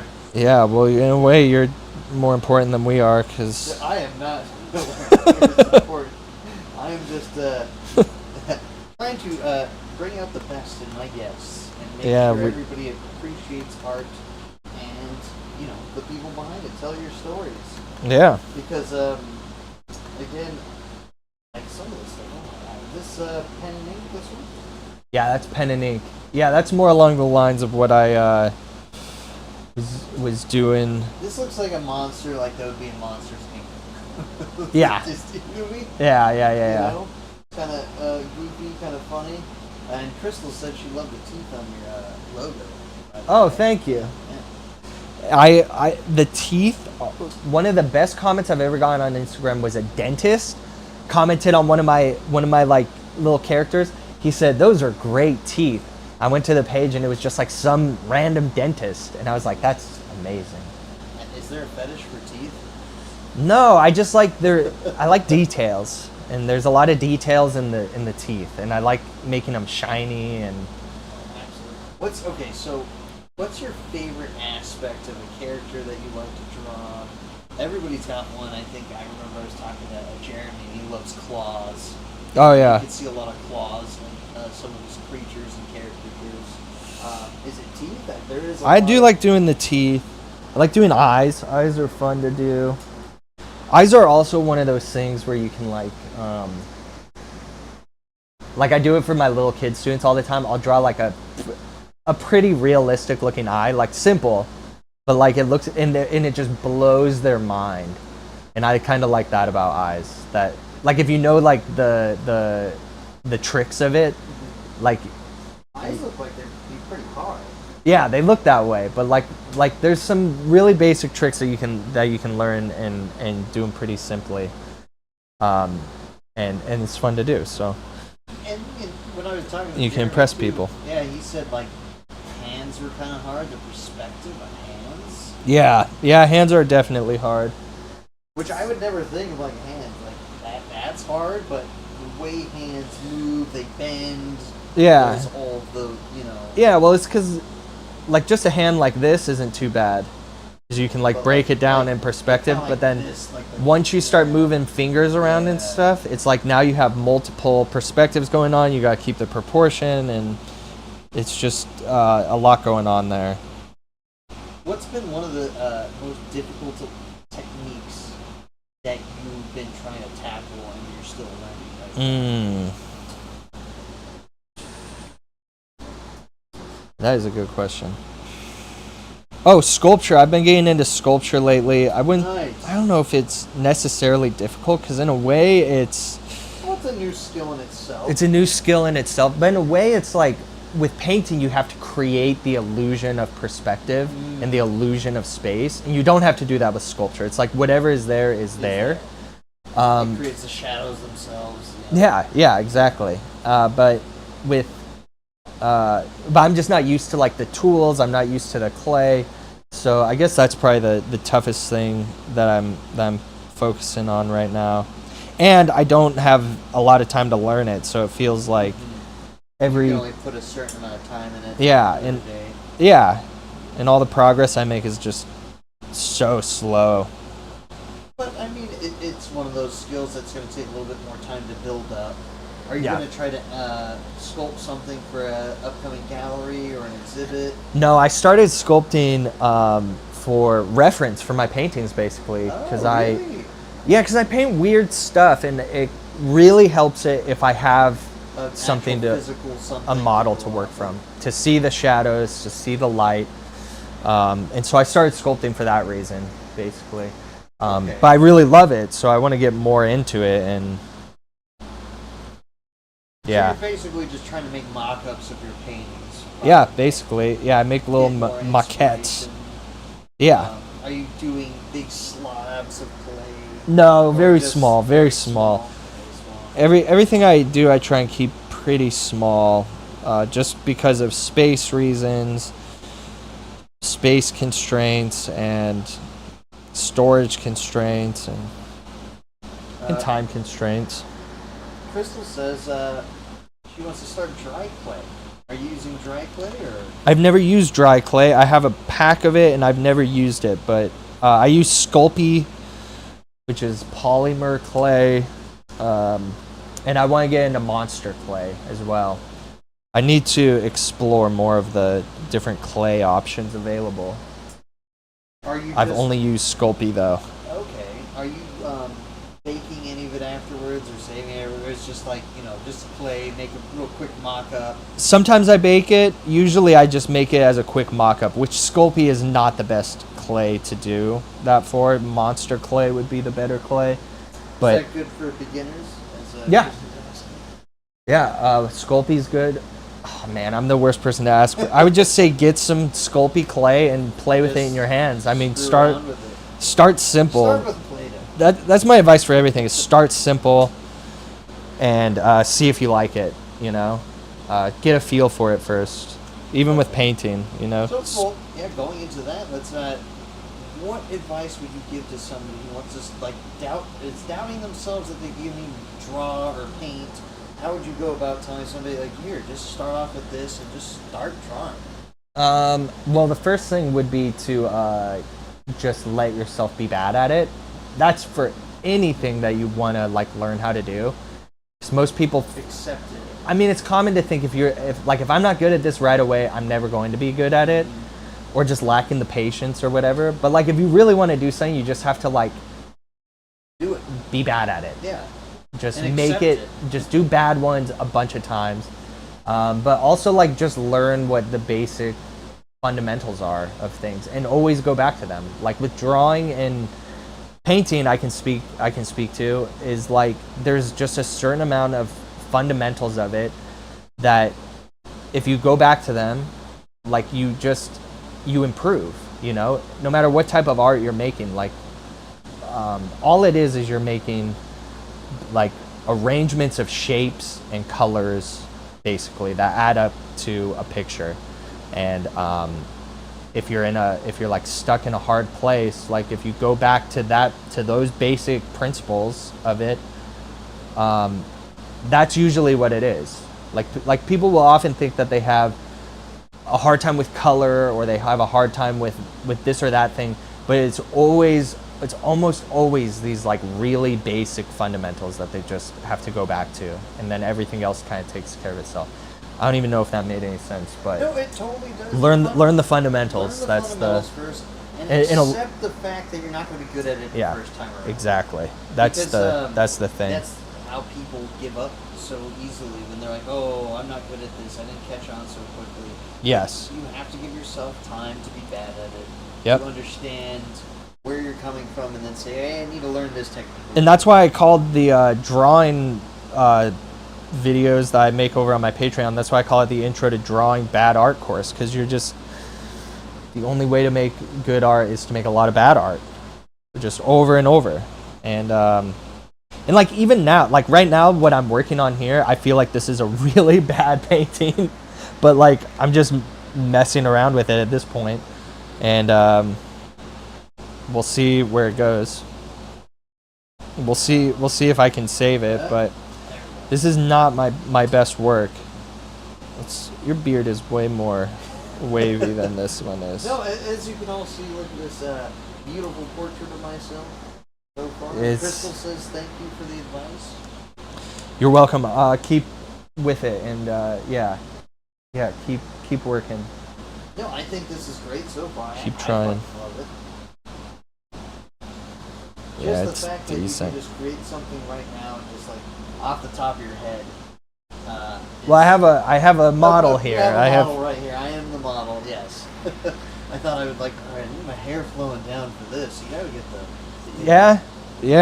I probably should have, huh? Just gonna be tied back. Your hair's tied back in this one. I gotta commit. That's one of the nice things and one of the curses about watercolors. You kind of have to commit to what you have. You started. Yeah. No. Especially since I've gone dark on the shirt, I can't really go light over it now. Right. Here's something.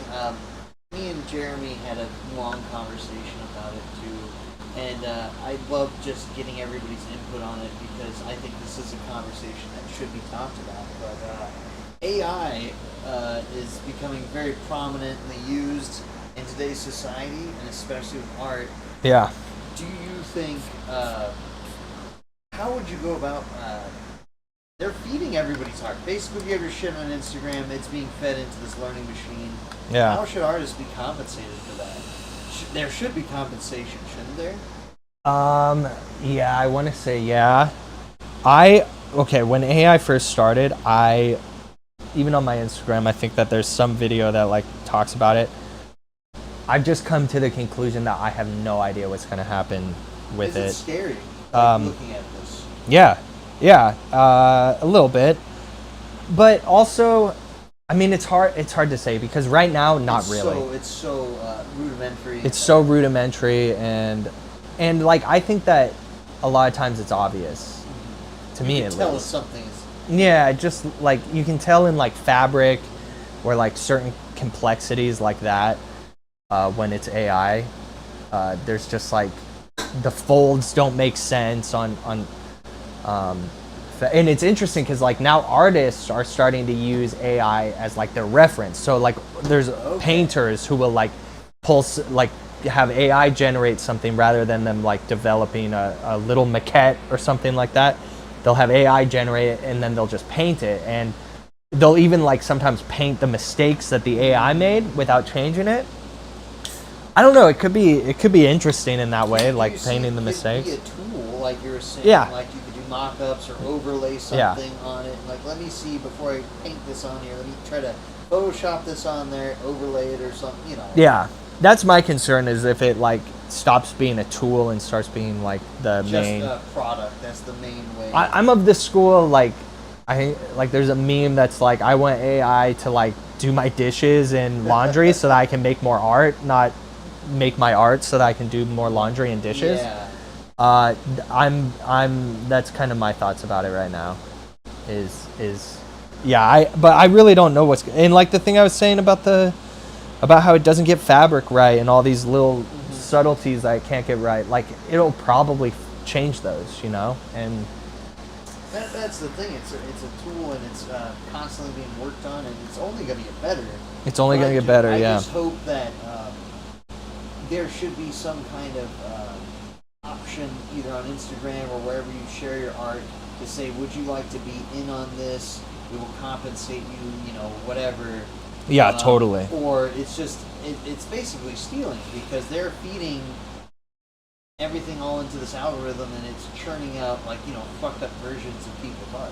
Yeah, yeah, and yeah, I can't imagine that they would do that because, like, why would they if they don't have to? And no one's gonna.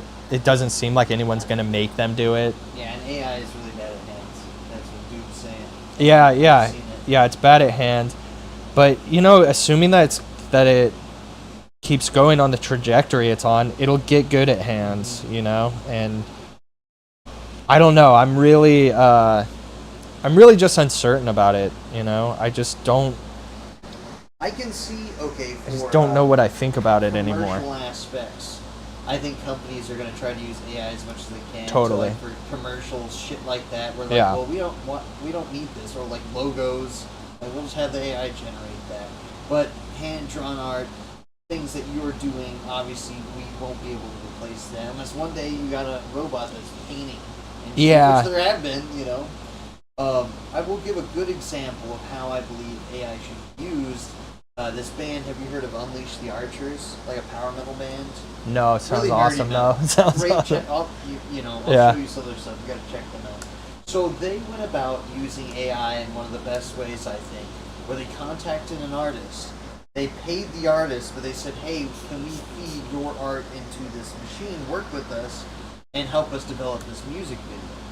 And they compensated the artist for a bunch of work that he did for them, and Yeah. they fed it into the machine, and then it created this insane, music video. Oh, And cool. I feel like that's one of the best ways to go about it. Like, hey, let me contact the artist, pay them, Yeah. and then have the AI generate a bunch of crazy stuff just based on their art. Yeah, if the artists are getting paid, yeah, I don't see any problem with that. The main problem was that, like, they basically unleashed this thing, Exactly. made it public. Pandora's box right there. Yeah, exactly. But they just like unleashed it publicly, and it had been just scraping the internet for people's. Yeah, and yeah, it's just kind of shady would be the best word for it, probably. I mean, we'll see how they go about doing this, but again, I think that artists should be compensated for it. If you're going to use AI generated stuff and use a specific prompt saying like, oh, I want my art based off of this artist. You better contact that artist and be like, hey, how about I just get specific works from you, and then have this be generated, and then compensate them something. Right, and I mean, I don't know if AI will ever get to the level where it's like actually has feelings and thoughts and stuff. Yeah, that's the thing. You can't just have a machine create feelings behind the art. Yeah. And inspiration. Like everybody has their own everybody has their own point of view and stuff, and AI can replicate information, just data. It can't. Maybe someday it will be sentient life and actually creating art from its own perspective. That's probably far away, but I don't know. But yeah, then it would be a different thing, because right now it's not creating art. It's more or less just mashing up stuff that it's been trained on. Yeah, so we'll see what happens. Yeah, we'll see what happens. It's definitely interesting, but I'm sorry, I used to be so much more of a crusader on this thing, and you have to just accept, fuck. At this point, it's here to stay. Adobe has integrated it into all of their Photoshop and everything. Now has these AI features now, and so it's just I feel like maybe I'm just in shock at how fast it's happened or something. I think with Adobe, I might be wrong about this, someone might correct me, but with Adobe, I think that they only are using things that because they have a huge stock photo collection that they own, and I'm pretty sure that that's all that they're using for their data collection. I'm not sure though. I've only played around with it, and it doesn't seem like it's that impressive, so that's good. Yeah. Sorry, I'm not as much of a crusader as I once was on it. Because that's the thing too. It's like as I talk to different artists, everybody either is, you know, super gung ho crusading about it, or it's getting to the point where like, well, fuck, what can we do? Yeah. You know? We're just gonna have to accept and see where we come out on the other side with this. Yeah, pretty much. Because as you can see, not even just the art world, it's already affecting other people's jobs. I went to Carl's Jr. They didn't even have a person taking my drive-through order. It was a robot. What did you get at Carl's Jr.? What's your Carl's Jr. order? Just double Western bacon. Classic. And I always just get an extra side of onion rings and an order cookie shake. Oh yeah, I'm dude. a super fat boy. Their onion rings. I haven't had their onion rings in a while, but their onion rings are pretty solid. Oh, they're great. You ever get their waffle fries? Their waffle fries are good, but their onion rings I feel are the best fast food. We should have just grabbed a bunch of fast food and done a fast food challenge. Who had the best? I wanted to ask if you were a fast food guy. That's so funny. Like I'm down to rank some fast food on here. Dude. There we go. And I'm not trying to dodge the hard subjects here. No. I'm not trying to get out of anything, anybody. Super casual. I just like Carl's Jr. I love Carl's Jr. That's like my favorite fast food place. Man, okay. When I was deep in my drinking binge days, I would get wasted, and I would go through the Carl's Jr. drive-through and get just like an insane amount of stuff, and then I would like stay in the drive-thru and like talk with the guy forever. Like, just eating your food. Yeah, and he was like, just leave. So embarrassing, but yeah, I would just, oh man, I would get so much food. That was such a whale of a time. You're not a spicy guy, but they have really good jalapeno poppers. We've got to be losing people talking about Carl's Jr. Dude. We're just hanging out. Is Carl's Jr. your favorite, or what would be your favorite fast food? Again, Carl's Jr. Then, like, to be honest, it's like everybody in California wants to say In-N-Out. In-N-Out is great. You can't go wrong with some good In-N-Out. Yeah. But they don't have onion rings. They don't have onion rings. They're very limited. They're always crowded. They're always crowded. But while we're talking, everybody start chatting again because we're gearing up for another giveaway. Yeah. Let me show. Type in your favorite Carl's Jr. order. Type in your favorite Carl's Jr. order. What's your favorite fast food order? Or Hardee's for our friends east of the whatever, wherever the cutoff is. Look, again, we have, these are just a sampling of some of the prints. I'll pop in the link afterwards, or like people can message, because you have more smaller prints of this size, right?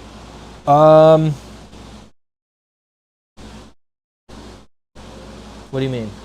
Like that's a more different variety of that one? Yeah. As well as when you get a print, you get a sticker. These absolute beautiful stickers. Keep chatting away. Everybody. You're in it to win it if you keep talking. How do you feel about Taco Bell? Taco Bell kind of ruins my stomach. Oh man. My stomach looks like this lady's face. All right, fine. But you can't go wrong with a Baja Blast. You know what I'm saying? Oh man. I have a friend who I hope is tuning into this because she would love what you just said.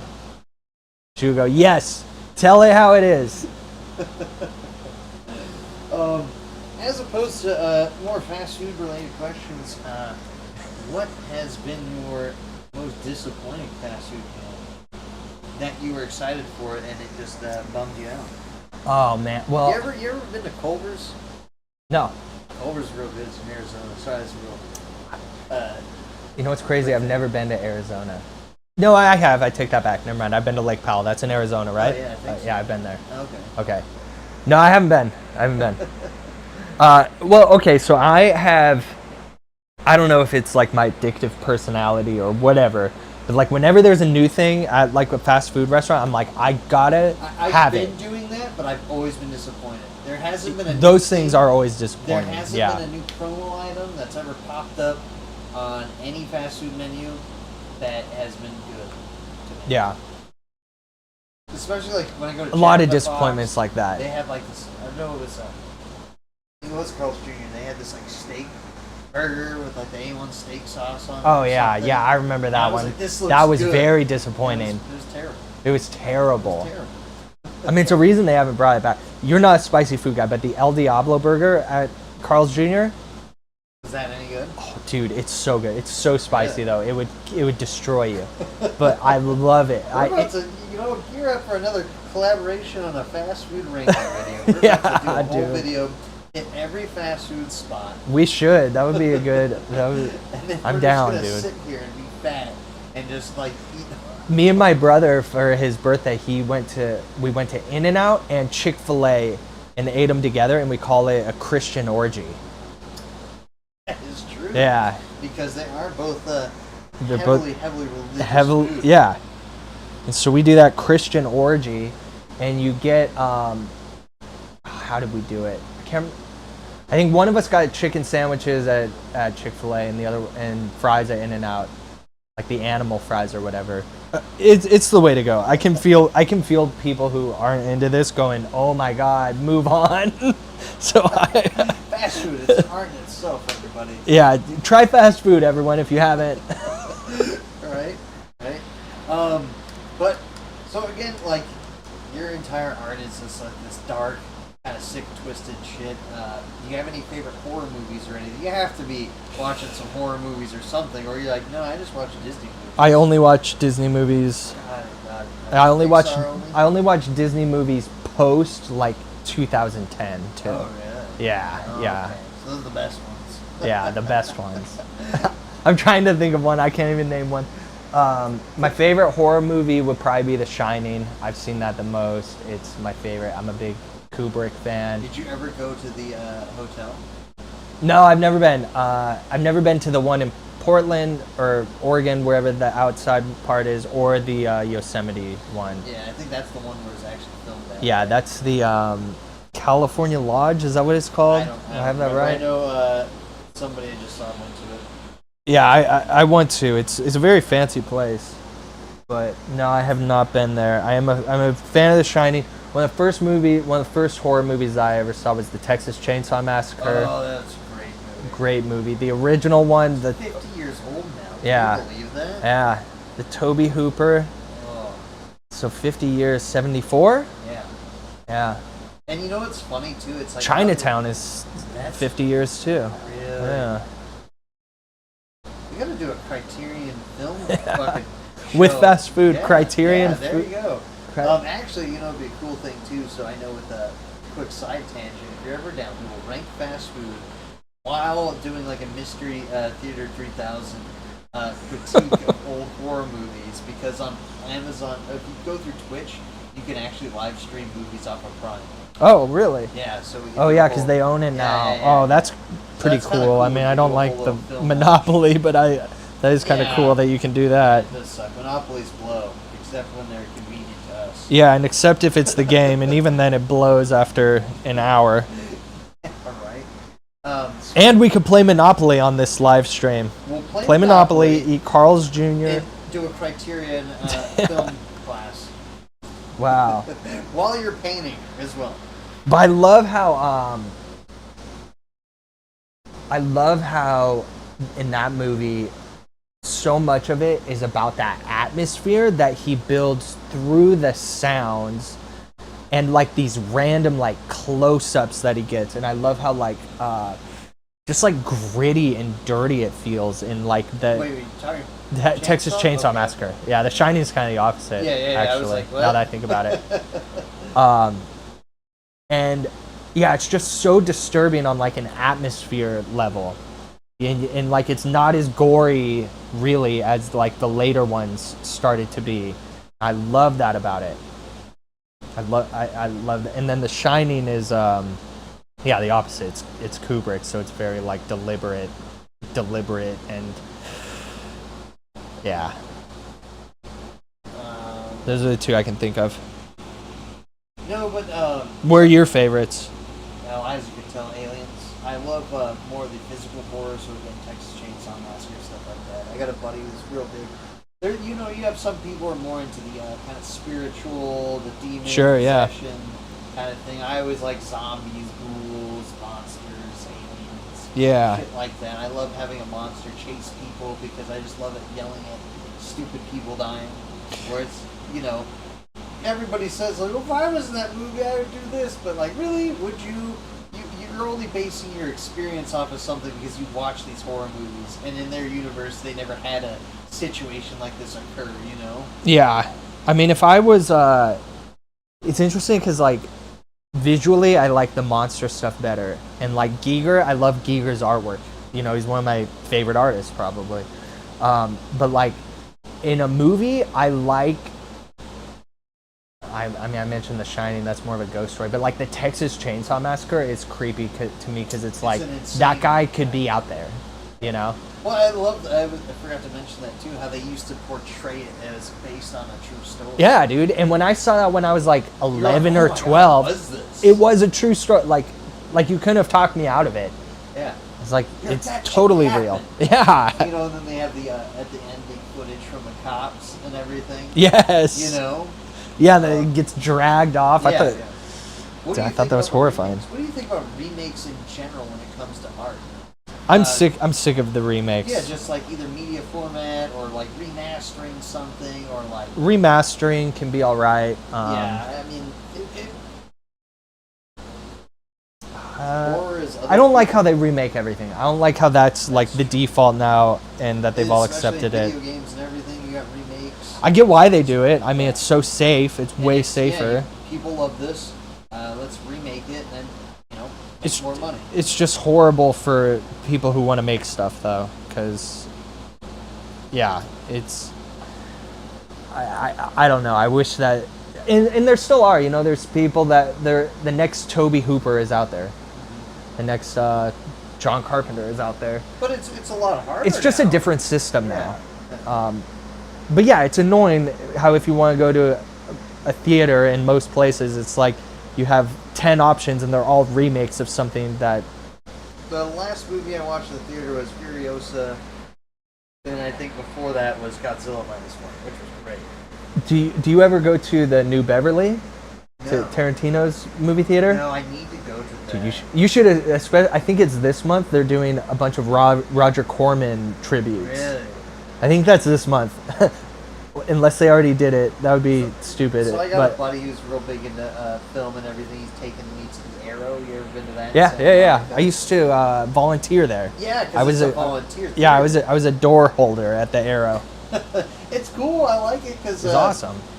He took me to the Halloween horror thing where they have it where it's like all night long. It's Yeah, like yeah. 16-hour horror movie. Yeah, I worked one of those. Yeah. Fun. Like, it's fun because we're coming back from some show, Halloween show. We go there, and then he's like, "Oh, dude, I look like." He's like, "The Arrow rules because we can just bring in beer." So he just brings a backpack full of beer. We just sit there, start drinking. And we were watching. I never seen it. Prince of Darkness. John Carpenter's Prince of Darkness. Yeah. Never seen it. I haven't seen it. No. Oh, definitely a good movie because Alice Cooper's in it. Right. Yeah, and he's right. a homeless man and stabs somebody. Well, spoiler. Stabs somebody with some scissors. Dude, I should check out Prince of Darkness. It's been on my radar for a little I need bit. to watch Into the Mouth of Madness. Have you watched that one with Sam Neill? Uh-uh. That's another one of his. So I guess it's called the what is it? The Apocalypse trilogy or whatever. Yeah. That John Carpenter did. I still need to watch some of the other John Carpenter films because he's done so many, and there's so many that are like under the radar. I smoked a cigarette with John Carpenter. Really? Yeah. That's cool. Uninvited. So I was working at the Egyptian, which is like the other theater that does those. I need to go there. I've never been there. They have great screenings there. I know. I heard you and Jeremy talking about how like that's one of the cool things about LA is all these old theaters. Yeah. When I was working at the Egyptian, I was put on paparazzi duty because they were having the first screening of Halloween with all of the cast and John Carpenter. Wow. They had never done one where they were all on stage since it came out. And so Jamie Lee Curtis was going to be there. And so there was a bunch of paparazzi. Yeah. And so I was on paparazzi duty to like just distract them and tell them, no, you can't come through this gate. and John Carpenter came out, and he was standing right next to me, and he lit a cigarette, so I lit a cigarette too, and then I stood there and talked and went and nodded, just so that I could tell this story. Basically, didn't say much to him. No, he was not in a talkative mood that day. No, I could see that. Yeah, he was. It's, I think he was stressed. I would be too. Oh, Trevor. We were doing a hanging out with Parker here, Scum. He's an artist. Yeah, here, check in on this. This one's coming along. Let's check in on his live painting that he's doing right now of myself. Check that out. Oh, kind of moved it just a little bit. Look at that. He's actually painting me right now. And he's a horror artist. And we got some giveaways of some of his art coming up. Let me show you some of this crazy art that he's done. There's so much. He's done so much. But like... Yeah, what time is it? How long have we been doing this? 2 hours? I think so. No, we haven't been going a while. We still go. We got another giveaway or two to go. But he does. Oh yeah, that's an old one, man. You're deep. You're deep in there. I am deep in there. Check out all the crazy shit. So those ones. Wait, go back a little bit. Those are some of the ones that Adam St. George. Back two more, one more. That one. I had a bunch of paintings like this. I had a really hard time transitioning from drawing to painting. I felt like I knew what I was doing with drawing. And with painting, it was just like there was a block. Something about the color, mixing the paint, mediums, I just couldn't get it. I did a bunch of paintings like this where I was just slapping paint on there, basically. It's kind of figurative. It kind of looks like something. But these are the paintings. I had a bunch of them laying around, and I gave these to Adam St. George. Nice. So I think this is one of our collabs, and then I think there was another one next to that that ended up being one of our collabs. That colorful one right there, that ended up being one of our collabs, I think.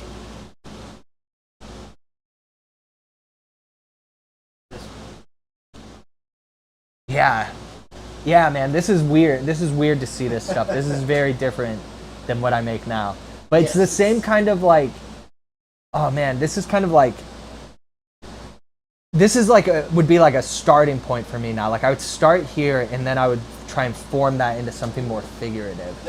So Trevor, I am for hire. Yes, and I'll give you all of his info. He does some crazy shit, and I'll show you what he does.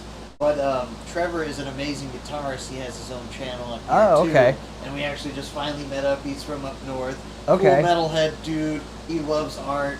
He fucking jams out on everything. Is it guitar lessons? Well, dude, he just shreds. He just fucking does videos of him. Just shred videos? Yeah. Oh, that's cool. why it's Shredbeard. And let me show you some of his... Shredbeard sounds like a pirate. Yeah, Captain Shredbeard. Right? Let's see here. Ahoy. No. Here you go, Trevor. You're actually in it to win it. We're doing another giveaway of some of his art prints. These are smaller versions of some of his paintings he's done. These are his recent work. So we're going back and exploring his past stuff.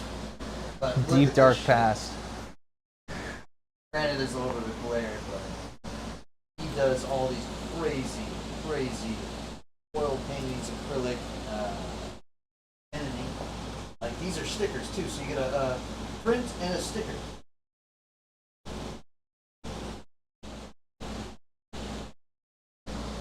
Yep, see, he's a bit of a pirate. I knew it. But he has a bunch more stuff that we will check out, too. We were just going back. Yeah, we're in a time machine right now. Yeah. You caught us in there talking about movies and horror movies. I love this painting, by the way. I wish I still had it. I don't know what happened with it.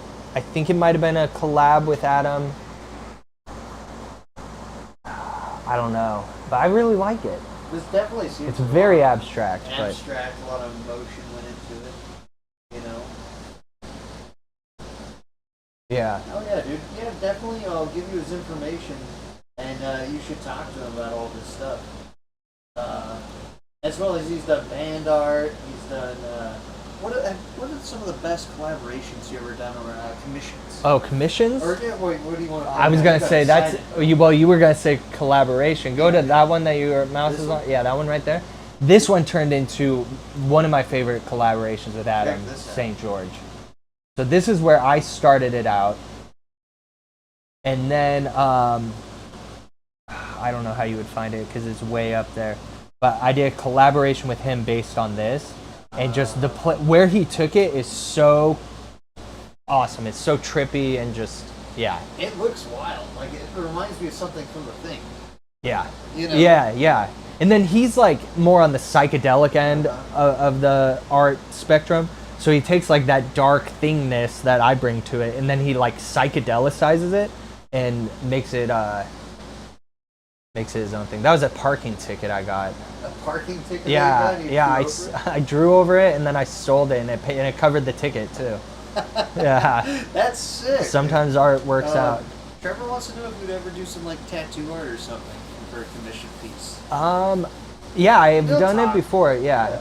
Hit me up on Instagram. Yeah, Instagram. I'll give you his info, Trevor. Yeah, I've drawn tattoos before. What is this one? Another parking ticket. I did not sell this one. It doesn't always work out. Yeah. Some of your pieces and galleries. Yeah.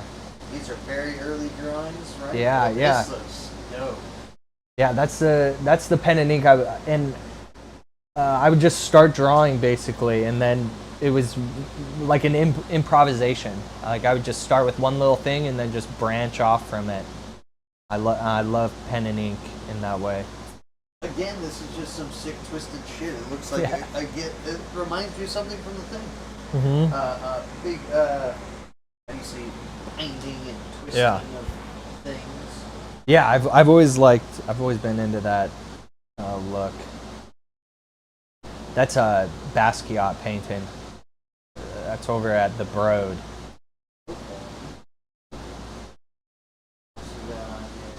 Now we're digging deep, right? Yeah. Holy shit. This is from the 2016 election. I was trying my hand at political cartoons. That was about the debate between Donald Trump and Hillary Clinton. Yeah.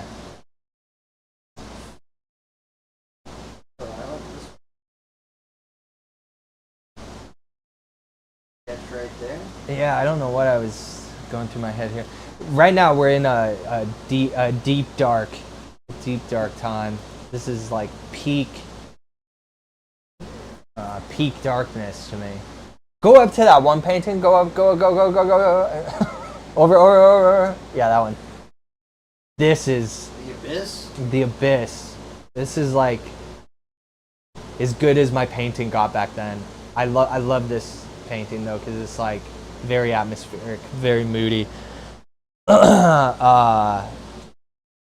It totally represents where I was at in life at that point in the Abyss. It looks like, especially with the red down here. Yeah, and it kind of just like my paintings back then used to just kind of like happen. If they ended up looking good, like it was because I got lucky. I like this. Super abstract. Yeah, see, I did a lot of abstract stuff, and but yeah, it was like if they looked good, they were. It was luck. It seems like your ideas have gotten a lot more. I wouldn't say concentric, but I guess you're like zoned in and zeroed in on what you want to do now. Yeah. With a lot of just figures and stuff like that. Just more or less morphing of body parts and stuff. Like the one where the foot was kind of fading away. In the cave. Right. As opposed to these, some of these are very abstract, like this. He's blowing out some coral with eyes on it or something. Yeah, that one's just kind of following wherever the pen was moving. There you go. Look, you Trying to do a landscape. Yeah, proportions way off. That's a cake that my aunt made based on my painting. That was for my birthday. Yeah, those were like shards of sugar glass. Oops. Yeah, that's really cool. Yeah.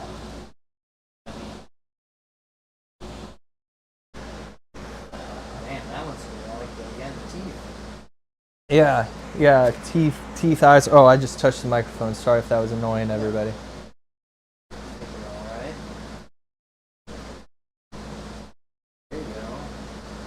That was the first piece of art I bought. I bought that Michael Myers from that kid. Oh, really? Yeah, That's that was, I can't remember who that was actually. Oh man, another political piece. That was cringy, don't go back to it. Yeah.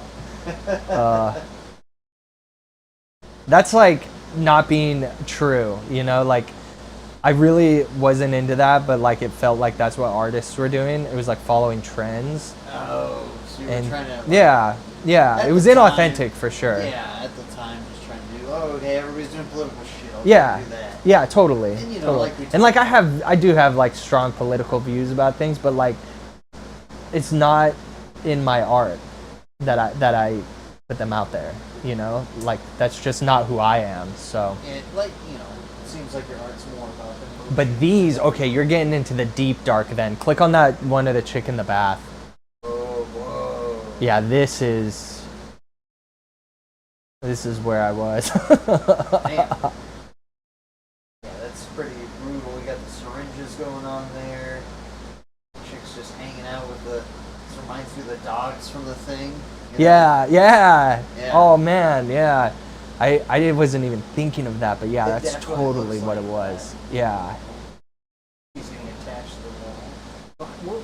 What was going through your head when you were trying to make something? Oh, dude, this was just the deep. Soaking in like the darkness or something. Yeah, pretty much. Like okay, it was when that sickness happened, that mystery sickness, that autoimmune nonsense or whatever it was.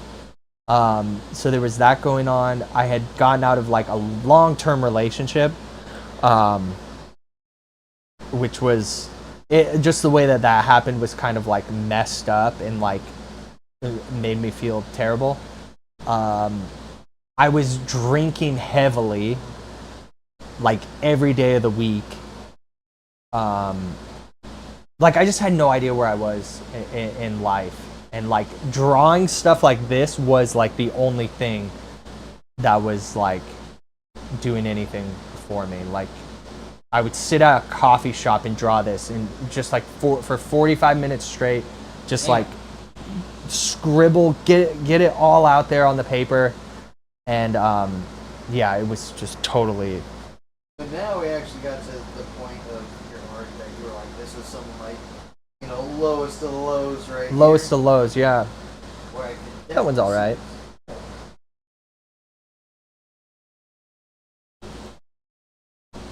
That's not mine. That's Stan. Yeah, you know him? Yeah. He just did some art for Stanislav. Crowley, Oh, yeah. And he did some art for Boundaries this other day. Yeah, he's great. He actually, I think he has like a Kickstarter or something going on right now.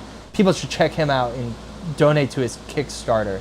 Yeah, Or he just maybe had not a Kickstarter or copybook. GoFundMe or He had something. a copy book come out too. Yeah, he had a coffee book come out. Yeah, go buy some of his art or donate to his GoFundMe or whatever it was, because yeah, he deserves it. Yeah, again, you have a lot of prominence with the teeth. Yeah, man. Yeah, Like that. nightmares. Lunch break at Michael's. Nice. Look at that. Look at that handsome fella. Yeah. Oh man, You're zeroed in. You're in your trap. I wish I was young. You're in the zone. To right be young. We're going deep. Yeah, man.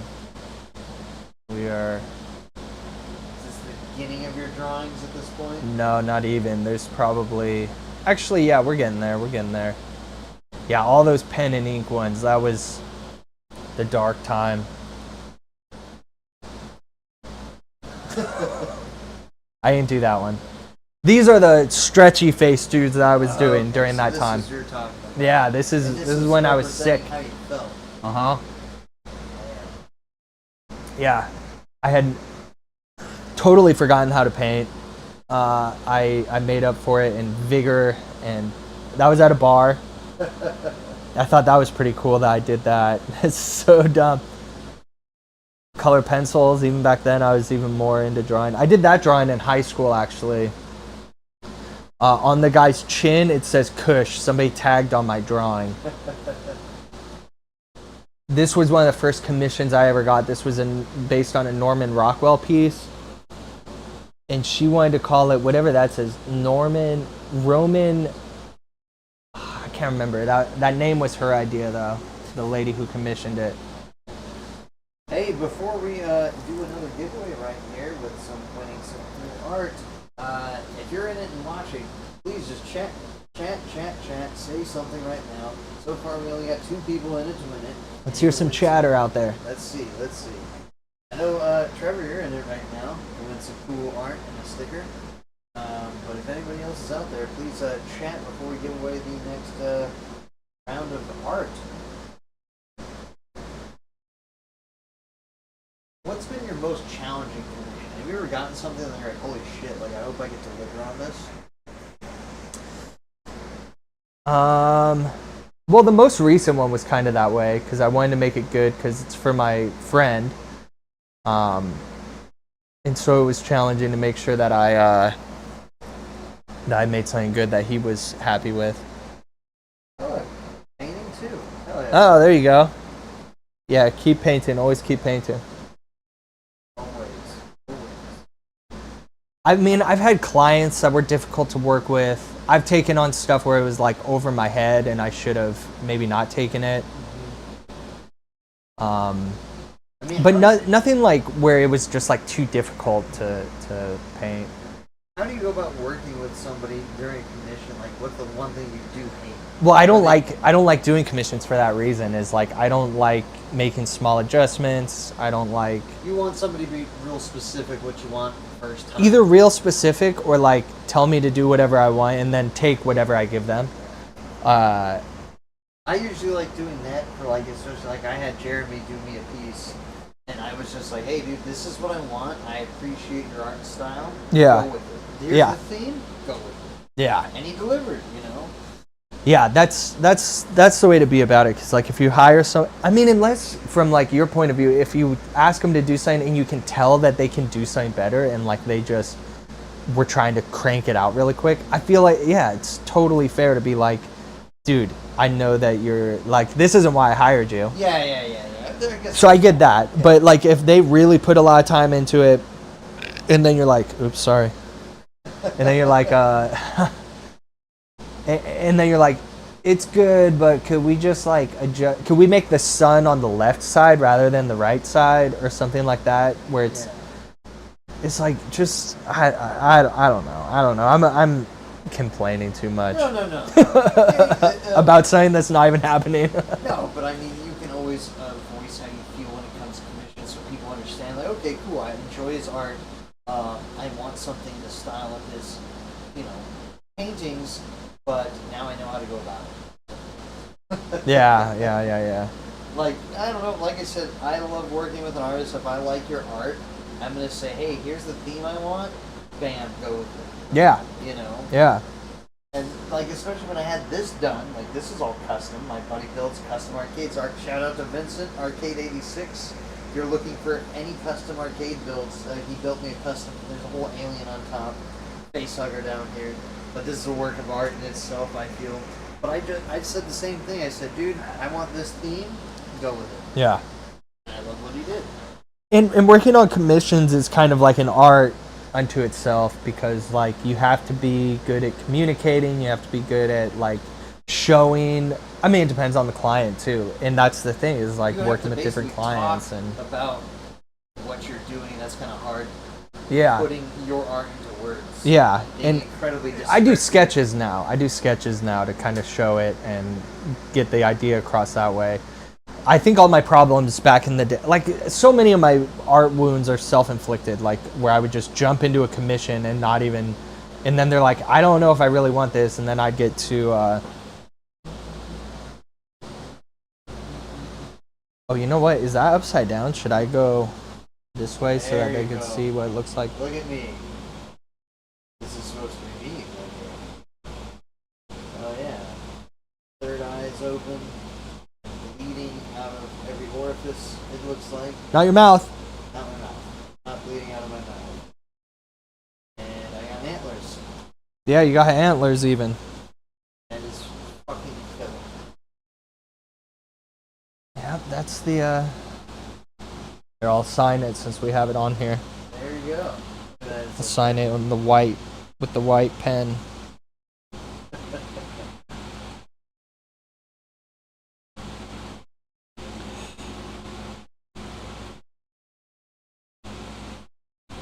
Well, if there's nobody else that is in it to win it, we have 2 people in it right now. I'm going to give you 30 seconds. If you're watching, you better get to your thing to chat right now and win something. How do you decide? Is it like a random generator or something? We have a bot going. That's what I'm talking about. My okay. buddy who edits all my videos. He's controlling it, and he basically put it on. He's in the room right now, in a way. He's watching. Yeah, he's in the room. He's the one that helps me with all of this shit. Nathan, I love you. I can't do this without you. Yeah, me too, Nathan. Don't haunt me. No, but we have it where it's a random generator, where it's everybody who chats gets put into a big tumble thing. Oh, cool. Pops out, and it'll say who won. So AI is in on this too. Yeah, right. AI is controlling the show. AI So is you got the real like 20 puppet seconds. master.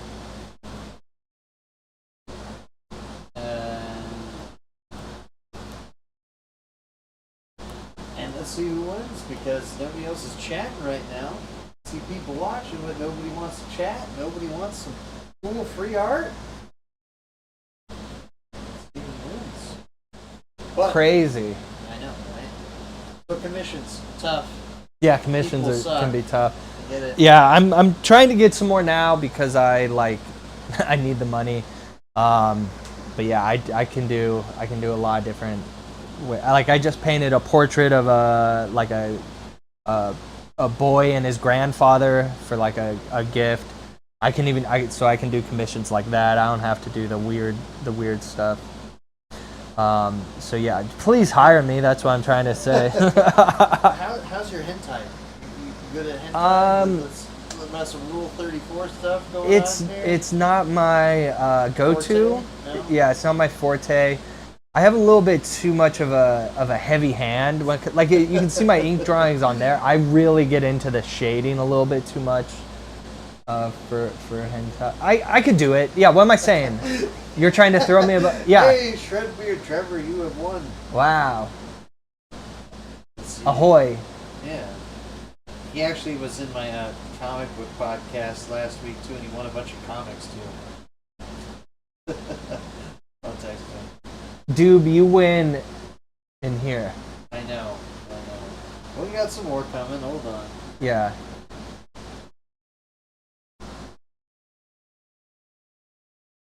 But, no, I get that. You're like, I could do everything. Please hire me. I will do whatever you want. Yeah, but really, I can't do it. I can't do it. I could do... I could do 8 things. You know? No, but it's great. I mean, I guess that's one thing when it comes to commissions too. It challenges yourself to somewhat. Where you're like, oh shit, I haven't done this, or it's outside my wheelhouse. Yeah. I might explore it. You know? Yeah. Yeah. Yeah, I could try it out. I mean, and if worse comes to worse, I could give them their money back. I've had to give back money for commissions before. How was that? Sad, shameful, borderline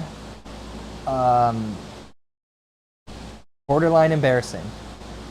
Yeah. I mean, it's one of those things you probably will never forget that. And you're like, shit, I gotta. Yeah, and I think that they lose respect for you. Basically, everybody loses respect for you. No, not really. I'm exaggerating. It's just like, it just feels bad. It just feels, you lose the money, you lose the work. And then you lose that reputation too, because. Yeah. But I can safely say your art is probably been as solid as it can be right now. What you're doing. Oh yeah, yeah. Now I feel pretty confident about most things. I mean, yeah.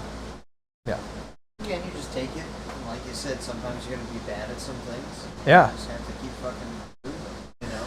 Yeah. You know what? I'm gonna take a leak this time. Yeah, here, press this green button, or see it underneath you. Oh. You just press that button, it'll mute you.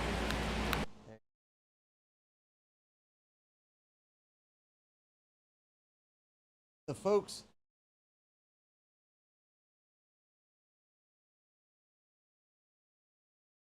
But again, I think we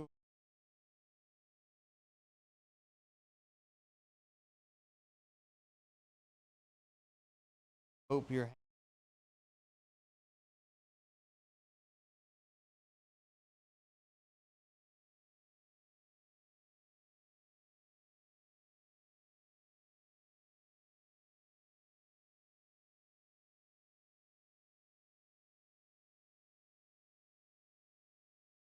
Best thing.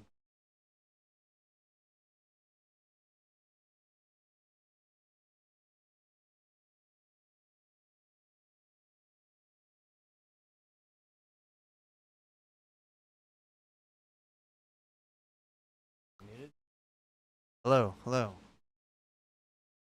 Strange. Can everybody hear me now? I think I figured out the problem.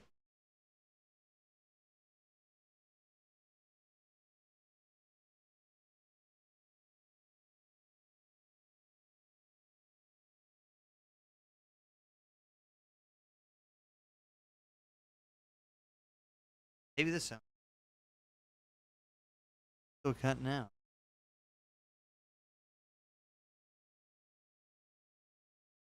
A little bit better. Hopefully not. Strange. Alright, I'm glad. I guess I am back. Not cutting off. Cutting off, yes or no? Yes, no, maybe so. Let me know how it goes. But give me some of your favorite horror movies. Anybody into horror? Like grab me a nice frosty beverage.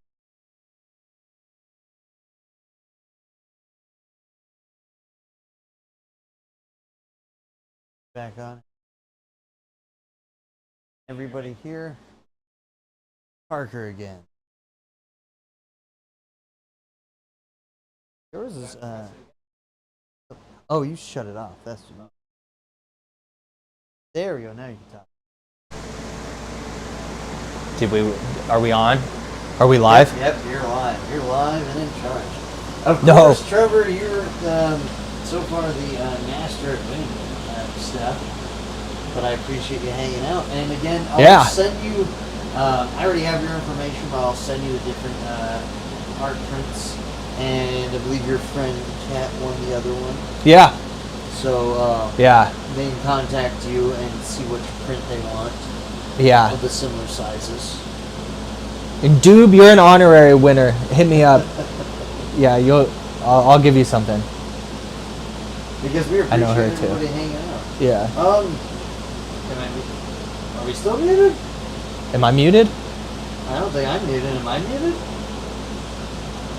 I shouldn't be muted. Hello, hello, hello. There's like a weird thing that happens. See how it turns red on there? Oh, that's because it's going over the... Oh, okay. Oh, okay. Where it's peaking? Yeah, peaking.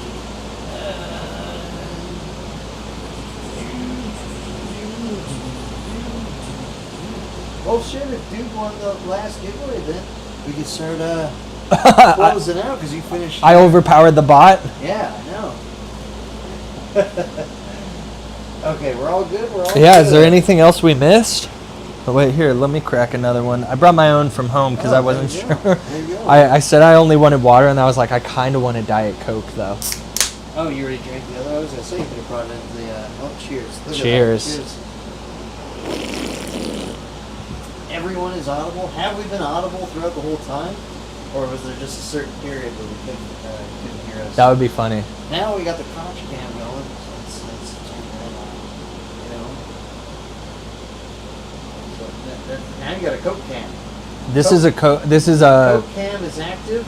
Big K. What is a Big K? It's a generic Ralph's brand Diet Coke. Yeah, Diet Cola. Diet Cola. Diet Cola soda. The Ayatollah of rock and roll. I like to call this a virgin rum and Coke. That's what I'm having. There you go. There you go. Yeah.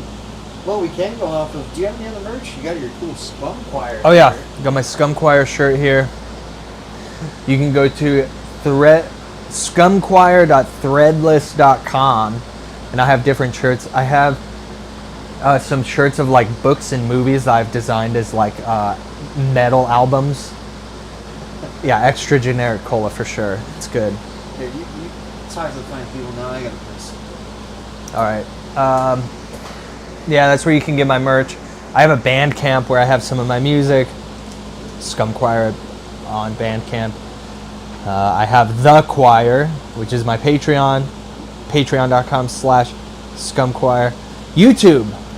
Got Virgin Rum and Coke, Virgin Whiskey and Coke. You know, there's all sorts of variations. A Virgin Screwdriver. I'll have that with breakfast sometimes. So dumb. Scum Choir on YouTube. I do vlogs. I'm gonna vlog my day here, maybe. What else do I have? Now I'm alone in a room. Instagram, Scum Choir. Facebook, Scum Choir. I used to be on Twitter. I just don't use it anymore. Scum Choir. How many times can I say Scum Choir?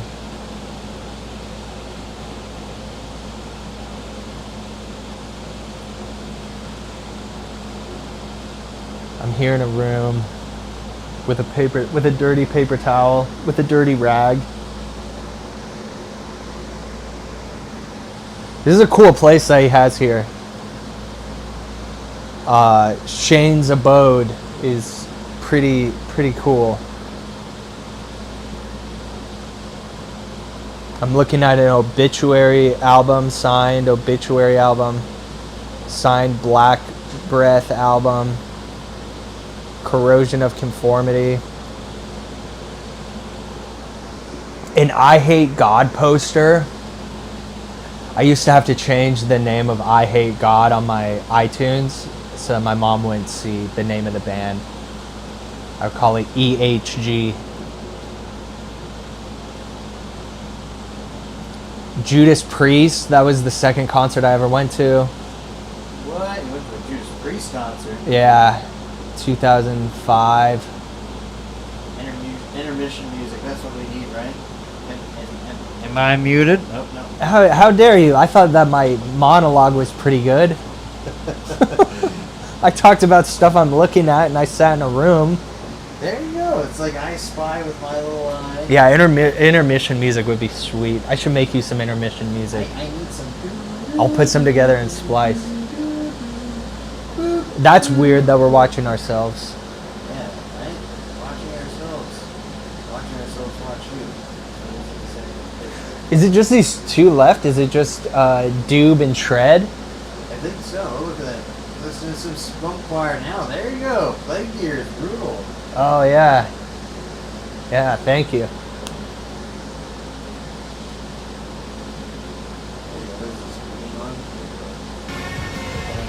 Everybody hear that? Green one's cool. There you go. Look, now I've got some music in the background going over us.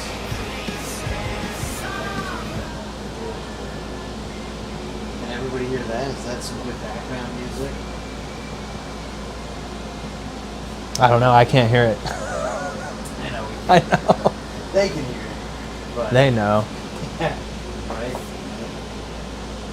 They're just trying to see. Oh, cool. There's 5 people hanging out watching this. There's three shy people. Yeah, right? Is one of those 5 the bot? Right? No, but Trevor, how's your day been? You writing any sweet tasty licks lately? Because he shreds on the guitar. Let's talk about your actually, here's what I just thought about. Talk about some of the brushes you like using and some of the gear you like using when it comes to paint gear and supplies. These are watercolor brushes. Any specific brands you like? These are Princeton Velvet Touch. That's the type of watercolor. These are just what they have at the art store. These are my favorite ones that are like widely available at like Blick or Michael's or Hobby Lobby. I think Hobby Lobby. I've never really bought brushes there. But this is a brand that you can get there. It's a very soft bristle brush. It's great for watercolor. Short handle. Short handle brushes mean you paint like this. The long handle brushes mean that you paint like this. I don't have any long handle brushes. My favorite brand of brushes is Trekell. They are based in San Bernardino, and they just make, I've tried to find like other companies that make brushes that are like even close to theirs, and they're so much better. So if you could get sponsored by Trekell, that's what you're aiming for? Oh yeah, totally. Trekell. They every year they have like a little thing that you can enter and try and get sponsorship from them. And I always enter it. I haven't been accepted yet, but someday hopefully. Yeah, they're great. They're my favorite brushes. What about Princeton? Yeah, these are Princeton. Ah. This is a Velvet Touch. This is a different line of Princeton Elite, which is also good. I just don't use this one very much because it's a little frayed out. I use it for hair sometimes. My watercolor palette this is Winsor & Newton. This is called a travel set. Oh, it's not on the camera. It's called a travel set, and yeah, it comes with some basic colors. You can buy your own colors though, and put them in there. Nice. I use a rag, paper towel. What kind of brand of rags do you use? I like those blue shop towels actually. Oh, those are yeah, really I good. can't remember what the brand name is, but yeah, they pull the paint off better. They're great. I think these are Bounty, quicker picker upper. Absorbent. Yeah, absorbent. What's your favorite brand of paper towel? Bounty. Or no, I like the Kirkland shit that I can get $1 million from. Oh yeah, that's good. You gotta hit the passcode thing. Yeah, they're pretty good. They're pretty good. They're pretty good. What about you use a wet palette? What kind of oil color, watercolor palettes you use? So that was the Winsor & Newton, and then you can also get the tubes. So this is kind of a cheaper, this is kind of my backup. Dowler Roni, this is kind of a more inexpensive paint brand. This is watercolor. This is the Winsor & Newton. This is more of a high-end watercolor. This is, I think I have a, yes, Daniel Smith. This is like the creme de la creme of watercolor. Really? What's the pricing difference between those? This one is about $5. This one is like $9. This one is like $14. Jeez. And sometimes these will even go to like $20, $25, depending on the, yeah. How long does it last you? Not too long. No, it lasts a long time because like you squeeze these out into one of these little trays that are on the palette, into like one of these little things, and then you let it dry, and then you can use it for a while. But it's just the pigment that they use. It's just the pigment concentration. If you go too cheap with paint, you're going to notice the you're just going to have to add more layers, and you're going to go through it faster anyways, and it's just not as good. Unfortunately, with art supplies, there are these things where you'll think, oh, yeah, I'll splurge and buy the more fancy one and just see how it is, and then you'll realize it's so much better that you never want to go back. And so that's how you start paying 20. The quicker picker upper. That's Bounty, right? That's Bounty. Here, Trevor, I'll show Yeah. you some of his art. This is album cover art he did for Disfiguring the Goddess. Disfiguring the Goddess. This is some album art he just did. And he explained that this is what they wanted, like kind of like a, I don't know, it's like kind of crazy. Again, art is all subjective, but it's just like, Yeah, this was one of those ones where it came from more of a vague description of what he wanted, but I did a drawing of it first to show him, and I was like, how about saying like this, and he loved it. So yeah, I think it's fucking great. yeah. As well as what else we got here. Oh, painting process. And which one was this? This is one of my trickster pieces. Oh yeah. So how'd you go about coming up with this one again? Just again, you were just like, fuck it, just going with it, going with the flow. Well, this was for that trickster show, so I had. Oh, I knew you were doing the sculpting. Yeah, that was Yeah, the that sculpture you're on there. doing Yeah.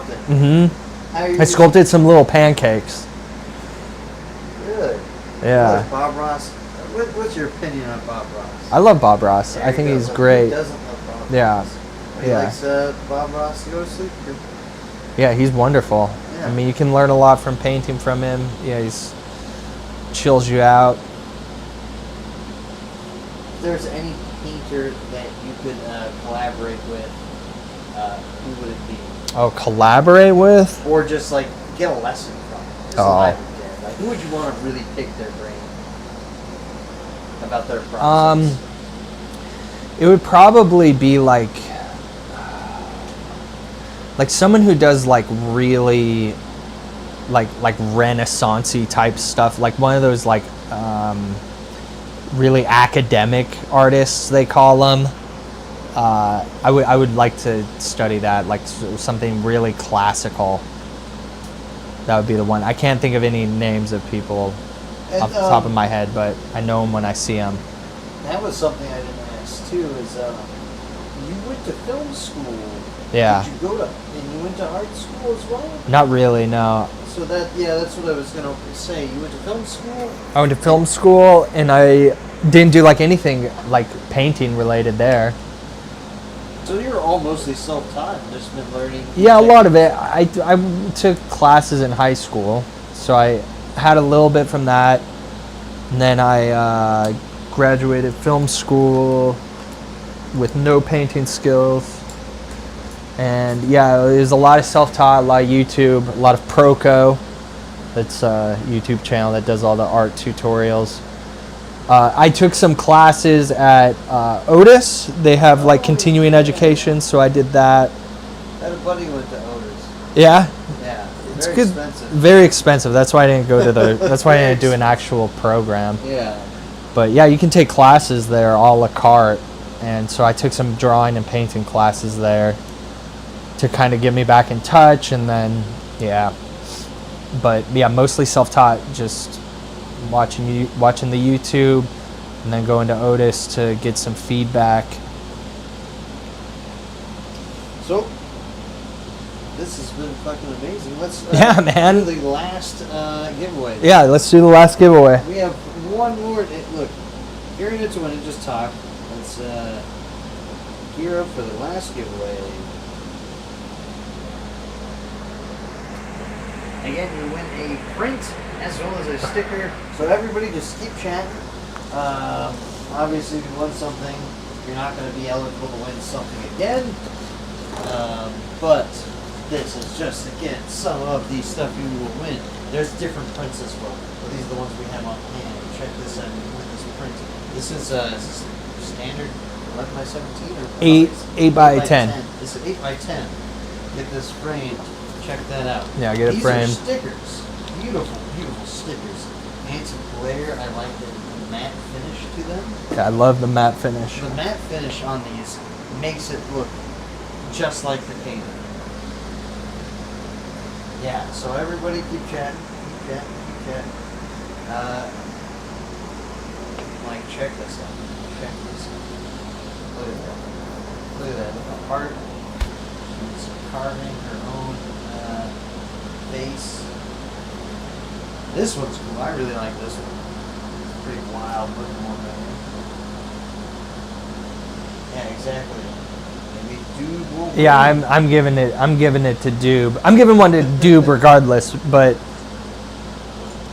especially if she doesn't win here. Yeah. I mean, as so far, it just seems like she's the only one in it to win it. I know. She's even painting bones right now. Painting bones. Are you working your fingers to the bones, painting bones? There was a third sticker, wasn't there? Did I drop the third one, or is it just 2 stickers? Oh yeah, it's under your chair. I see it. Is it? Yeah. Is it? On the back end. Oh, I don't want to roll over it. Oh, shit. I rolled over it now. Yeah, you rolled over it. Did I? Yeah, it doesn't matter. They're made to last. Yeah, these are. You put that on your car and never have to, Yeah. and it'll never come off. Would these make good bumper stickers? No, actually they wouldn't. They don't have the UV protection on it, so they'll fade off.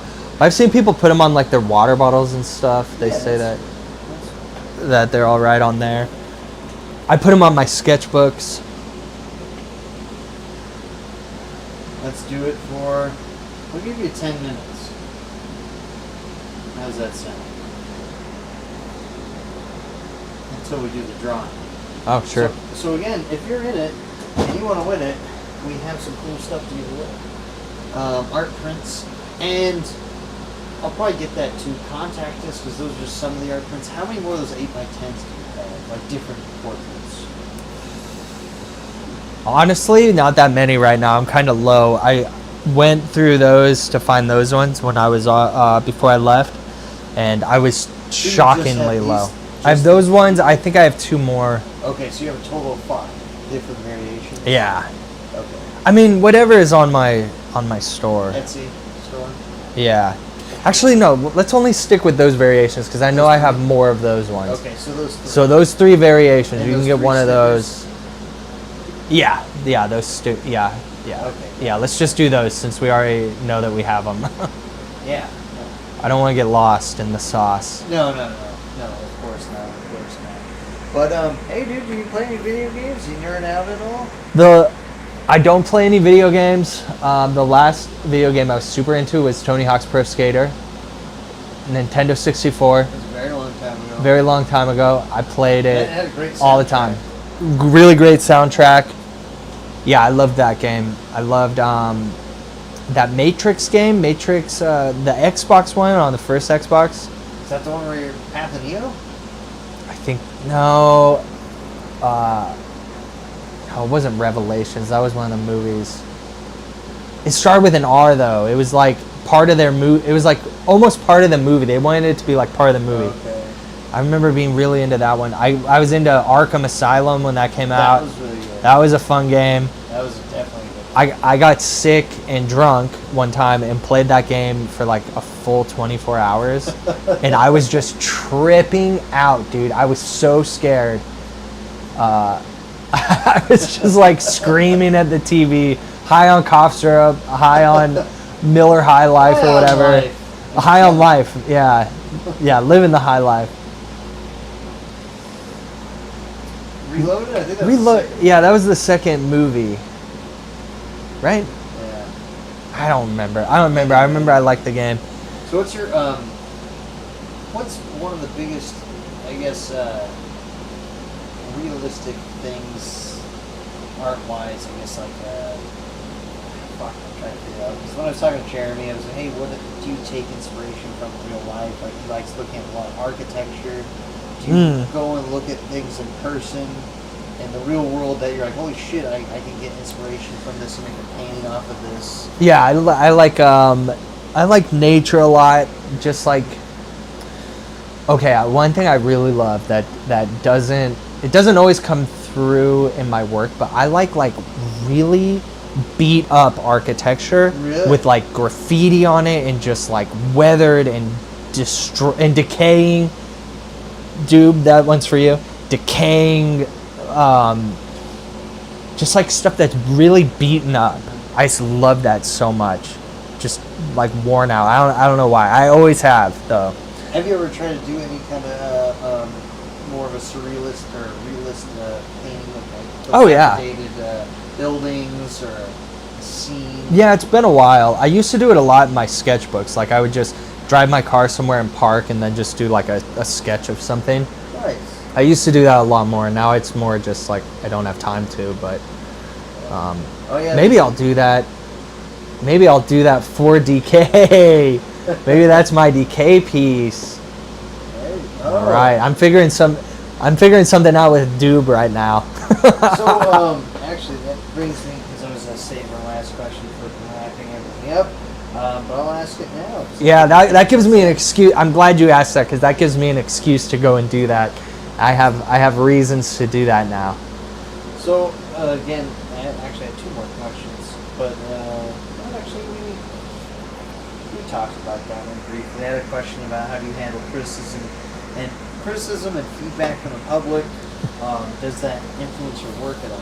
Film school was excellent to build thick skin, because in writing classes and in film, especially in film classes, dude, I don't know if you've ever been in a position where you're watching a film you've made with a group of people, it's so scary because everybody's experiencing this thing and you can just feel every second of it just weighs on you. And then afterwards, they all talk about it and tell you what they hate about it.